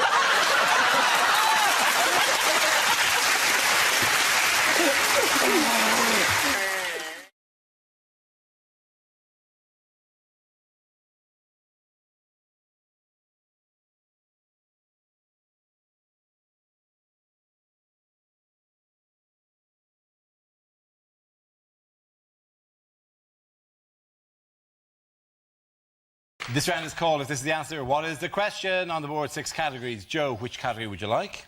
Sport. Your category is sport. The answer is 250,000. Is that the amount of Iceland dinners the robbers took from Kerry Katona's house? I think there's a point where they came in. Do you have anything other than drumsticks? Is there anything that isn't breaded? Is it... What world ranking is the British tennis number 5? Is it how many calories in a Scottish salad? Is it, what position did I finish in the 1987 Henley School Sports Day obstacle race because I got stuck in the sack, but it didn't traumatise me at all. I don't even care now. Is it, if you phone up British Telecom, which position in the queue are you likely to be? Is it what percentage of people failed O-level maths? Is it... I'm gonna ask you to speed towards the correct answer. It's sport, isn't it? Is it to do with Beckham? It is to do with Beckham. How many shirts do the Americans claim that Beckham has sold? That's absolutely right. Well done, Russell. Congratulations. The question I was looking for is how many Beckham replica shirts are LA Galaxy already claiming to have sold? He's wearing that the wrong way round. He is. That's the first change. Does anyone think that Beckham actually knows he's in America? I think he just runs after a ball and all he notices is that occasionally it gets warmer. I don't think he even knows he's rich. He's like one of those cats that its owners left a fortune to.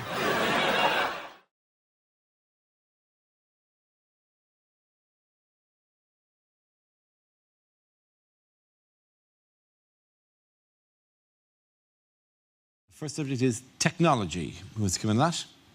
Josh. I don't want to brag, but I've got a new debit card, so... Yeah, I know, one of the old touchy down here.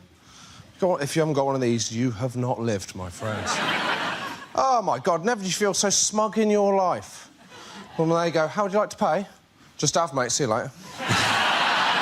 What am I off? The future. Thing is, you get used to it. You can't go back. You're going somewhere now. Well, they haven't got the technology. Do you want to just put in your PIN number? Are you kidding me? Do you expect me to stand here for 4 seconds pushing buttons? What is this, a Victorian workhouse? No, I'm sorry, Marks and Spencer's, no. I'll be getting my Percy Pigs elsewhere in future. The worst is when you think they have the touchdown technology, but they haven't. You look like you've never used a debit card before in your life. How do you like to pay? You're just going...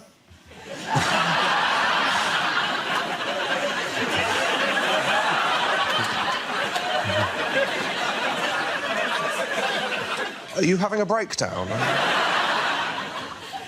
I don't like it when they've got the terminal and they have to ask for your permission. Do you mind if I just... Yeah, couldn't give a shit, mate. Just... What? Yeah, just in case he goes, do you mind if I just... Yeah, £4,000 unlucky, my friend. Enjoy your Sprite. It's the opposite of the other one I don't like, which is when the waiter makes too much of not looking at your PIN number. I hate that if you'd just like to put in your PIN number. Well, I wasn't suspicious of you until now. Thank you very much, Josh.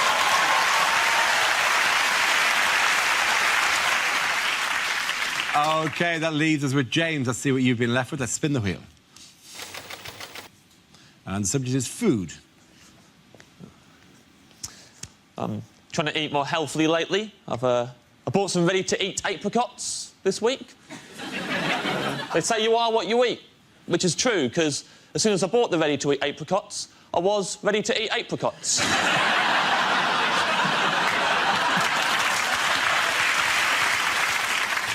Those ready-to-eat apricots, they came in a resealable bag as well, because not everyone's as ready to eat apricots as they think they are. Maybe next time they'll buy ready-to-eat some apricots.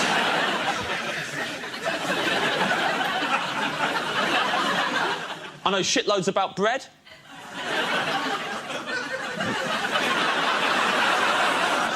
There's no such thing as prawn bread. So the origin of prawn toast remains a mystery. Favourite place to eat is Pret a Manger. If you don't know Pret a Manger, it's an authentic French restaurant. So much in there, so much to manger. I love manger in there. I think my favourite thing to manger is the yoghurts. I love to manger the yoghurts. You've got granola on top, then mainly yoghurt, then like fruit compote at the bottom. It's the way they eat it in Paris. And get a spoon, you mix it all together, and then you manger it that way. If you like. Or if you like, just leave it as it is, don't mix it, and just work your way down in order. Like, start off with nothing but granola to begin with, just shoveling raw granola in your mouth, just deflecting off your teeth, then power through the yoghurt for a really long time, getting absolutely nothing out of it, then end on the tangy compote. Like, whoa, what a finale! That's how I eat yoghurt. I eat them like they're packaged. That's why I like them fruit corners. They come with that little chaser. Thank you very much. At the end, and the points go to James Acaster.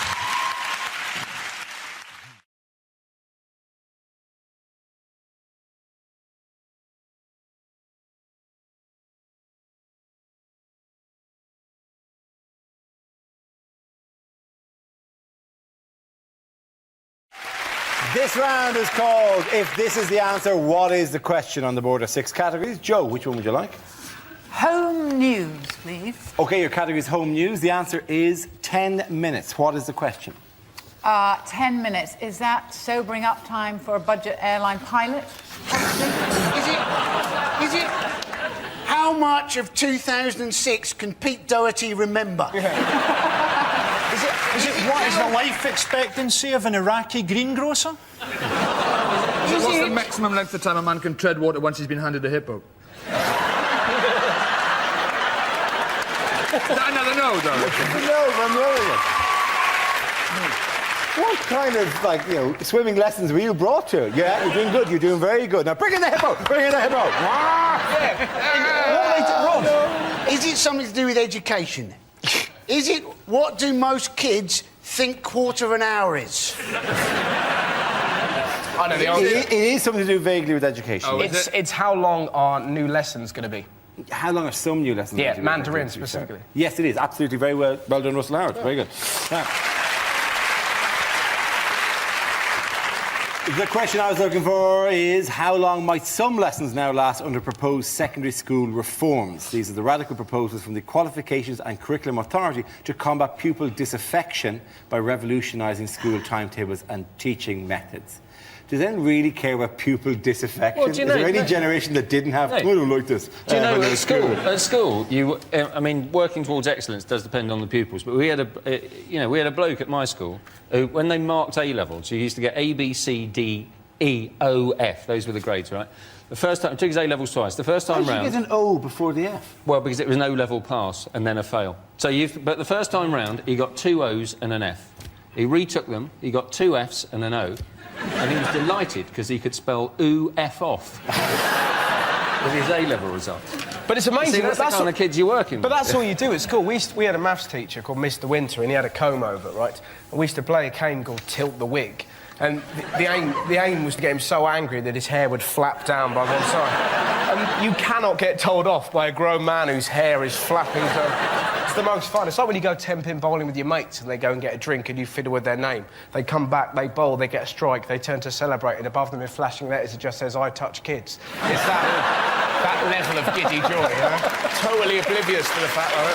This is part of the new proposals, isn't it, that they have things like 10-minute classes to shake up education and they have they combine subjects and stuff like that. It is genuinely a proposal that you would get different teachers to add it. And the one suggested by the man from the Qualifications and Curriculum Advisory Board, whatever it is, was that perhaps the PE teacher could come around and tell you about great historical example of sporting figures and their leadership. Which is Could there be a worse idea? I mean, you're sitting there as a history teacher trying to tell people about life in the trenches in the First World War. A guy comes in a tracksuit and starts going on about the life of Graham Souness. I think they combine religious education and biology, so then you'll know where babies come from, but you'll also know it's a sin and dirty and bad. The other suggestion was... One of the examples was anatomy, where you could have your science teacher and your PE teacher giving the lesson together. The danger then, isn't it, if you forget your Bunsen burner, you know, you may have to do the whole lesson in your pants. The whole scheme seems to be, what else can we get the PE teacher to do? Are they not also introducing they're trying to introduce new things, like you can do archery and skateboarding, apparently, in school. And what's going to happen there is you're just going to get a whole new type of drive-by shooting. That'd be great. Mothers of gang members pleading for quivers to be taken off the streets. It is. But you shouldn't be able to hear the roll, pat, roll, pat. Oh my God, quick, duck, everything. There was an example given, actually, of many of the new sports, and they suggested skateboarding and golf.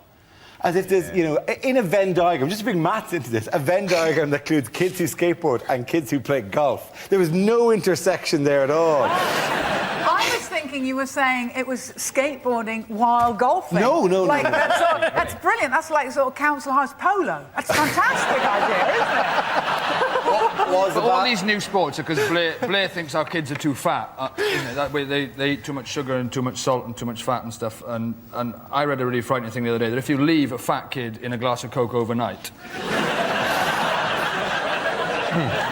You can finish that one off yourself, to be honest. Well, their proposal for fat kids at school is that they give them dance lessons. They're not going to have the concentration for that, are they? Everybody do the mashed potato. Ooh, mashed potato! The thing is, if they're saying, oh, well, how do we get children to learn? Make them. Yes. Make them learn. Combine algebra with a beating. You know? A lot of the new subject is just designed to make parents feel even more stupid, isn't it? Oh, yeah, It's like, it'd be great. You know, can you help me with my Mandarin homework? Oh, yes, dear. It's like a small orange, a bit like a satsuma.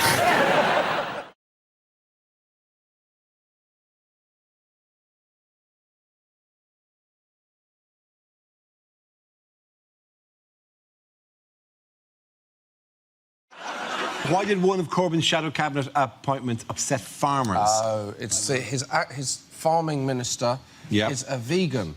She's the only politician less welcome on a farm than David Cameron. The good thing about having a vegan agriculture minister is they will not talk bullshit. They talk organic mulch. She wants to treat meat eaters the same as smokers, doesn't she? And you're thinking, well, you know, certainly if you go into Pizza Hut and order the meat feast, you'll think twice about that, wouldn't you, if you have to eat it outside? I don't know. If people gathered outside offices to just eat meat, I think that would become enormously popular. Just do the pepperami like this. Yeah, that's it. Bloody hell, it didn't used to be like this, did it? Sitting under one of those heat lamps, it's slowly cooking.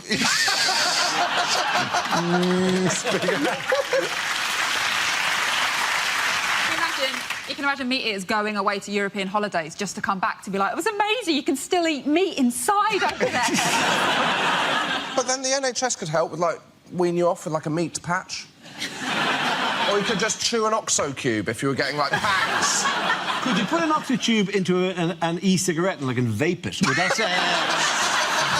would that perform the same thing? Oh, beefy. Oh, I really need Sorry, that. it just sounded like you're having sex with Ian Botham then.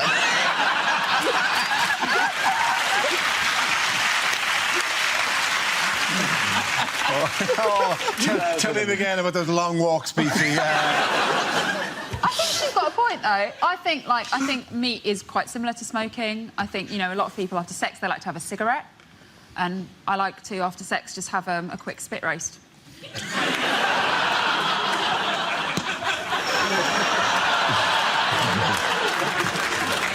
OK, who also had a party conference this week? I believe it was UKIP. It was, of course, UKIP. Yes, they did, actually, yeah. Nigel Farage, big fan of the show. How are you, Nigel? Good to the... The thing about it was that they didn't have enough people, did they, at UKIP? They had to slash the ticket prices because nobody was turning up. I mean, they keep on telling us the country is full, but they can't even fill their own conference hall, can they?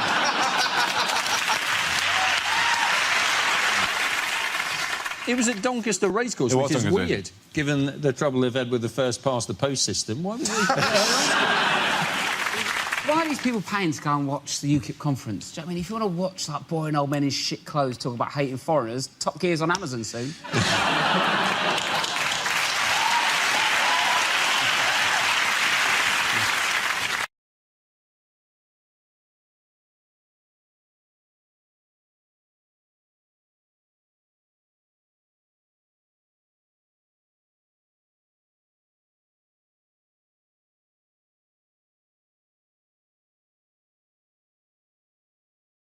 It's Christmas time, and we hope you're all enjoying the season at home as much as we are here in October. But now, in the past, people have said we don't try harder to be festive on this show, so this year we're going an extra mile. We decided to buy each other Christmas presents, so let's see what everyone got. Chris, I'm just going to go to you first. OK. Well, my first present is for Hugh. I've bought everybody a bit of headgear. That's for Hugh. First. So we're going to put it on? Yeah, you get to put it on, yeah. That'd be nice, you know. It's Christmas Day, you've got to do that, haven't you? Because Hugh is our captain, Dara. The middle section denotes captaincy. He's the captain of the no, team. captain of the team. No seniority, no points. I'm also going to be in Fantasy... What's it called? He looks more like being a remake of The Village People at the moment. For Andy, I got a... I know what it's like going out in public and people hassling you and stuff. I bought Andy... I look at your present, yeah. I bought Andy a disguise so that he can disguise himself so nobody will know it's Andy. nobody will be able to tell it's him. And for Dara, I just got a lovely hat. And for him to wear, it's a lovely hat. It's a normal-sized hat for a normal-sized head. Completely normal-sized hat.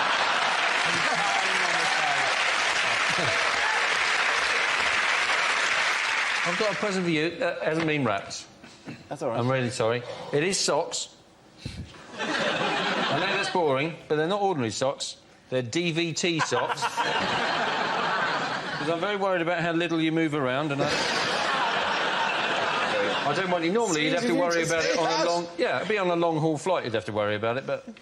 Yeah, I haven't seen you walk for... Well, since 2005, so... I've also got a present for Chris here. Because, well, it's really a present for us more than anything. It's it's just a game, really. You put that on. You just put that on, OK? And then for the long periods... You so look like John McEnroe at a You do. And for the long periods of the show when Dara doesn't bother to look at us or talk to us, we can just play. Where did that go?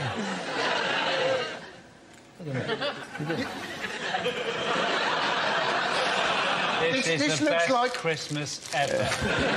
It looks like a Dire Straits video gone wrong. You go.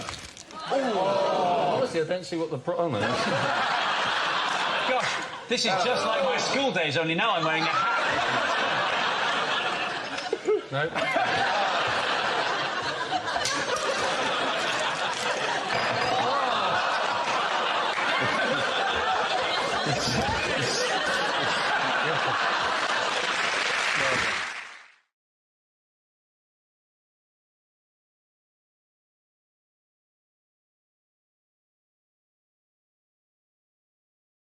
Now we come to our final quickfire round called Scenes We'd Like to See. This is for everyone, so if you can make your way to the performance area, please.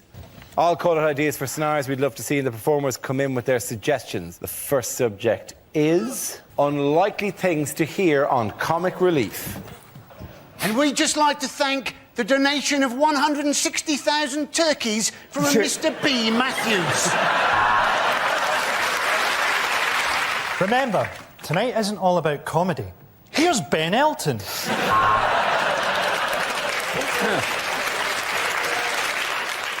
Of course, we're also supporting projects in the UK. For example, this is my extension. My name's Ade. I'm 7 years old, and I have to walk 5 miles every day to get fresh water. So I really don't have time to play footballs with fat celebrities. Fuck off and give me the money.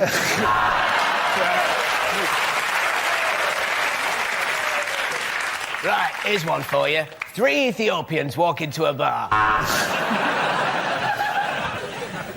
If we remove all these villagers' cataracts, one day they might be able to make our shoes.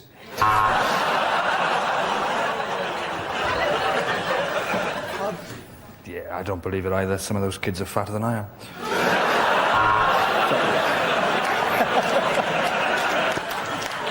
And remember, 20% of everything you give goes directly to a grinning warlord wearing a necklace of human finger bones.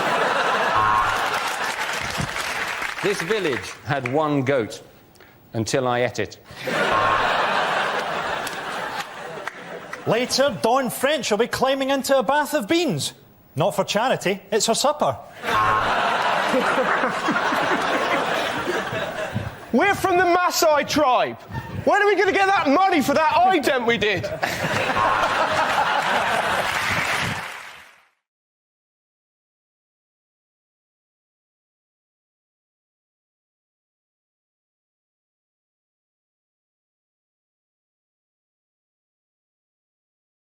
Let's see the first topic, please. The first subject is catering. Anyone's given that? Josh. My favourite place to eat is the breakfast buffet in a hotel. Because at a breakfast buffet, I will eat absolutely everything. That's the rule, isn't it? At home, I will have cereal or toast for breakfast. At a breakfast buffet, I am having cereal and toast as my starter. accommodations you would never consider at home. Coming back and what have I got? Well, 8 hash browns, topped with some Dutch cheese, actually. I have 4 pain au chocolat, 6 croissants, some segments of a fruit I've never heard of, and 12 of the smallest orange juices you have ever seen in your life. I eat so much at breakfast buffet, I'm so tired, I have to go back to bed. I then sleep through to my next breakfast buffet. I'll be mixing the cereals, going crunchy nut cornflakes with shreddies. Who do I think I am, Heston Blumenthal? You've got to do it, don't you? It's like when you're in Nando's, they give you the plastic glass to pour your own drink. I think, well, I'll be an idiot not to make myself a spranter in this situation, wouldn't I? What am I having? Having a Sprocofola, actually, yeah, all of it. What did it taste like? Utter shit, absolutely terrible. Thank you. Thank you very much, well done, Jack. OK, let's have a look at the next subject. And the topic is smoking. Let's come out. Joe. I've actually given up smoking, which, well, that's a lie. I'll be honest with you, I'm one of those pricks that says they've given up and then goes to the pub and smokes yours. Because when I was a proper smoker, I hated pricks like that. I really like...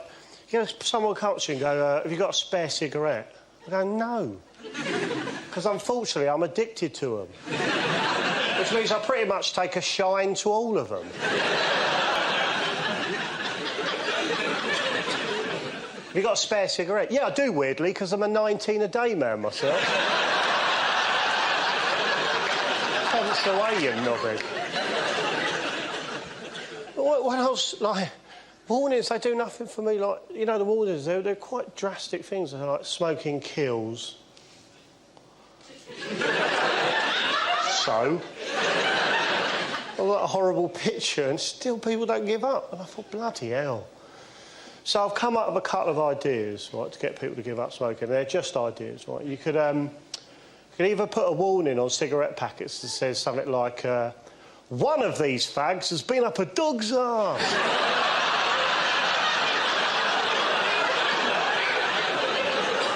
Yeah, I think that'll separate the men from the boys, won't it?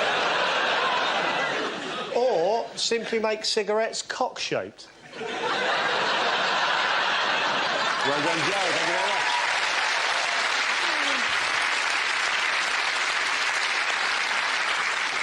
So that leaves Milton. Let's see what topic you've got.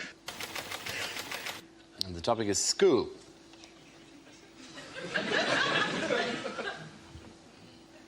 That last bloke was a bit weird, wasn't he?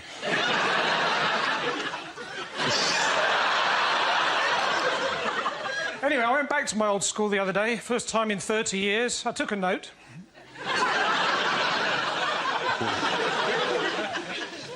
Teacher said, so, Jones, what have you done with your life? I said, oh, I'm just Britain's top Ofsted inspector. They were a lot nicer to me after that. I was there for the funeral of my old science teacher. They asked me to say a few words, so I did. Method. We put the coffin in the crematorium.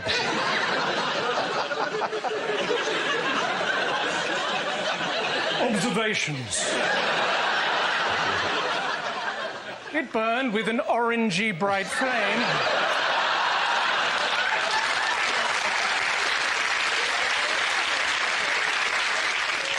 Conclusion. No more homework. Well done. Point out to the Milton Jones. Very good. There's the back. There we go.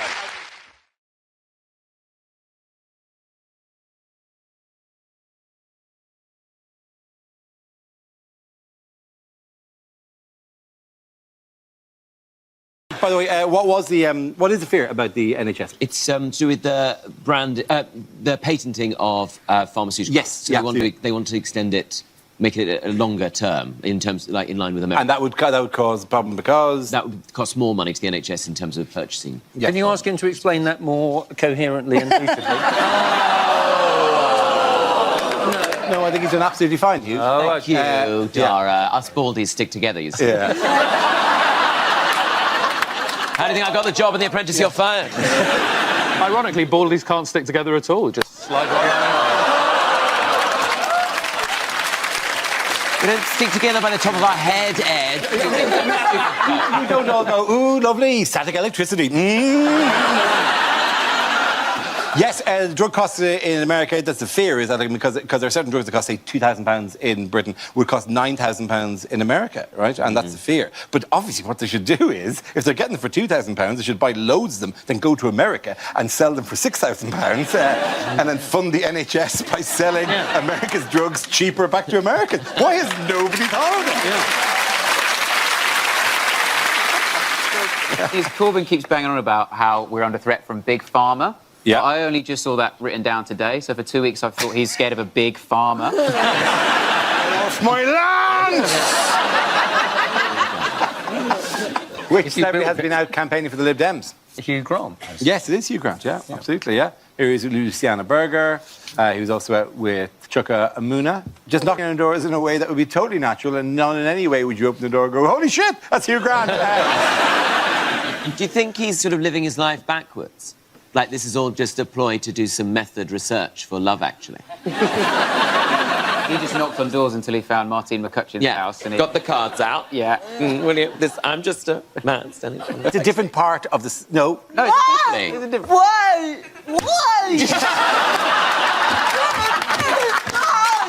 Tom! That's all right. You could not be more wrong. Absolute moron. Hugh Grant, Love Actually, knocked on doors for Martine McCutcheon. Yeah. But she didn't do paper one. Yeah. That was Keira Knightley. That weird Andrew Lincoln. pervert guy. Pervert guy? Yeah, no. Different Andrew. Okay.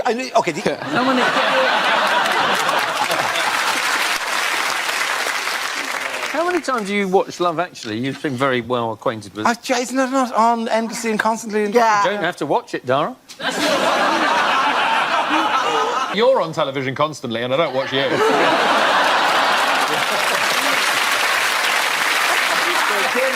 For Tom, Hugh and Rosie!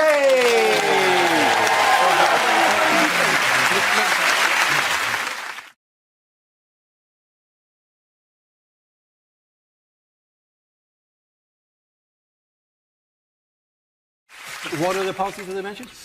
There's a policy for the unemployed, which is it's a great policy. What happens is if you can't find a job, you've got to clean up litter or feed old people, which is kind of offensive to old people that they've said they're the worst two jobs. What you need to do, actually, is get one half of the job list to pick up litter and the other half of the job list to drop the litter. And that way, you've got twice as many people busy and you're not robbing anyone of employment. There is a big issue about the employment of wombles after this. They've all come over from Bulgaria, anyway.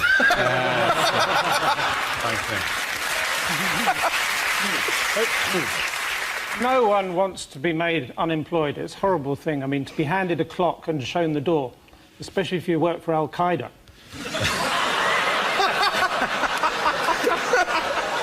Other plans that the long-term unemployed would pick up litter, and that also that they would... How often do they have to go to the job centre? Well, every day. Every single day. And I think if you're going to go to the job centre every day, you might as well give them a job in the job centre. And the Help to Buy scheme. The Help to Buy scheme. I'm in favour of home loans, but I think it was a bit formulaic by Home Loans 3.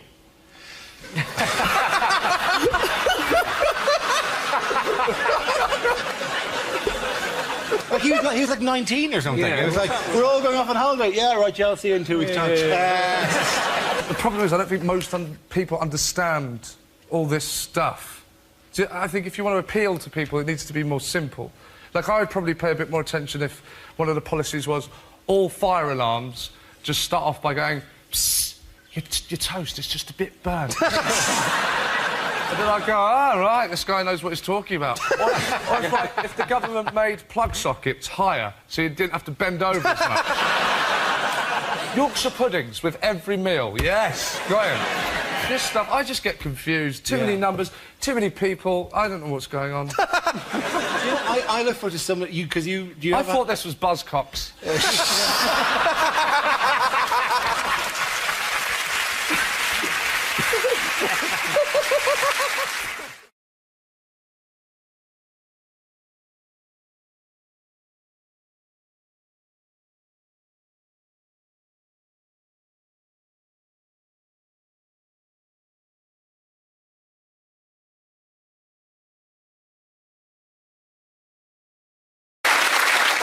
Why are retro gadgets like this suddenly all the rage? This apparently is very popular now. What? That's a camera rig. Are you genuinely? Genuine? Have you never seen these? Yeah, I've seen them before. I was doing a joke. It's a comedy show. Heaven for that. Let's have your shocked face. And it's good, isn't it? Wait. Yeah, see, this is why we stopped using this shit. Off, on. Yeah. Well, you if I put the eyes on it. There we go. Now we'll wait an hour. So why is this apparently now? Well, apparently all these retro gadgets are coming back. People want to... But I think it's just the government telling us that to prepare us for after Brexit, when we go back to dial-up internet and leeches for medicine. Absolutely. Yeah. Do you remember all the good old days where you'd have, like, pineapple on the shelves of your supermarkets and things like that? This is how they used to film Mock the Week. Series of these, photos, and then they'd and Frankie would scowl in a few of them. For the ages. The piece of sort of arcane technology I want to come back is the little clip-it thing that used to appear on Microsoft Word and always ask you if you were writing a letter, even when you were never writing a letter. I love that you call that arcane technology. I was about 25 when that... It's made everything easier. Social media has made everything easier. People slag it off. But if my dad wanted to look at his ex-girlfriend's holiday photos, he had to break into Boots. My friend said the other day, my son gets bored waiting for an app to load. Oh, fuck off. I'm talking Sunday afternoon in the 80s boredom, when it's raining, you've read every book in the house. I grew up in Maidstone, that's a Mills and Boon and an Argos catalogue. And then when you think your day can't get any more boring, your dad would go, get in the car, we're going to go and visit someone. Sunday afternoons in the 80s, honestly, we used to visit people for no reason other than to ruin their day. You know what? We never told them we were coming. Honestly, the only people who phoned ahead in the 1980s were the IRA.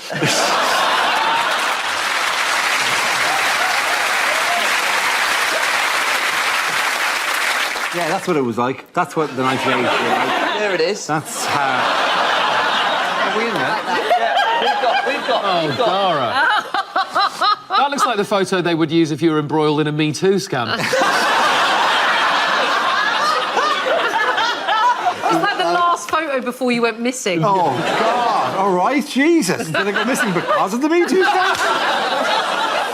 All I'm asking you is if you've seen my son... Oh, mate. Can I just say... He may just be You could just see the missing persons helpline number. That is masturbated all the vitamins out of his body. That is like one of those old Victorian photographs that prove the supernatural. It looks like a kids' movie where you play the fun vampire. Casper the French. Oh no, it's the ghost that bullied Casper. I don't know what's happened with this, but I'm not saying the past was more racist, but I appear to have been turned white. Wow,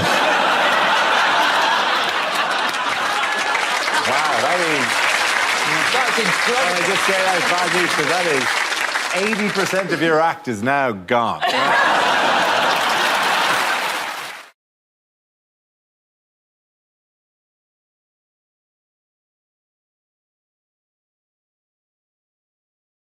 Lines you wouldn't hear in a war film. We've managed to crack the Germans' code. Turns out they were sending messages in German.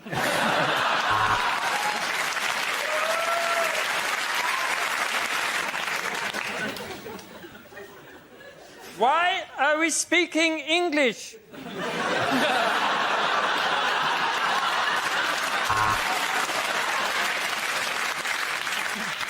I'm afraid we can't afford goggles. So what we're going to have to do, we're all going to have to go like this. Terribly sorry, Sergeant. It's just that when you said let's all band together and take Jerry from behind... OK, chaps, here's the strategy for escaping from the prisoner of war camp. We sit it out till the end of the war.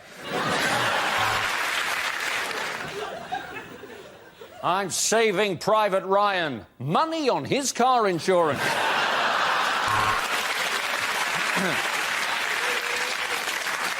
Is anyone else embarrassed that we've all turned up in the same outfit? There's only one way to settle this war, through the medium of dance.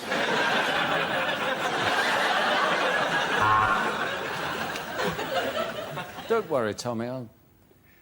I'll make sure she gets it. It's chlamydia, isn't it?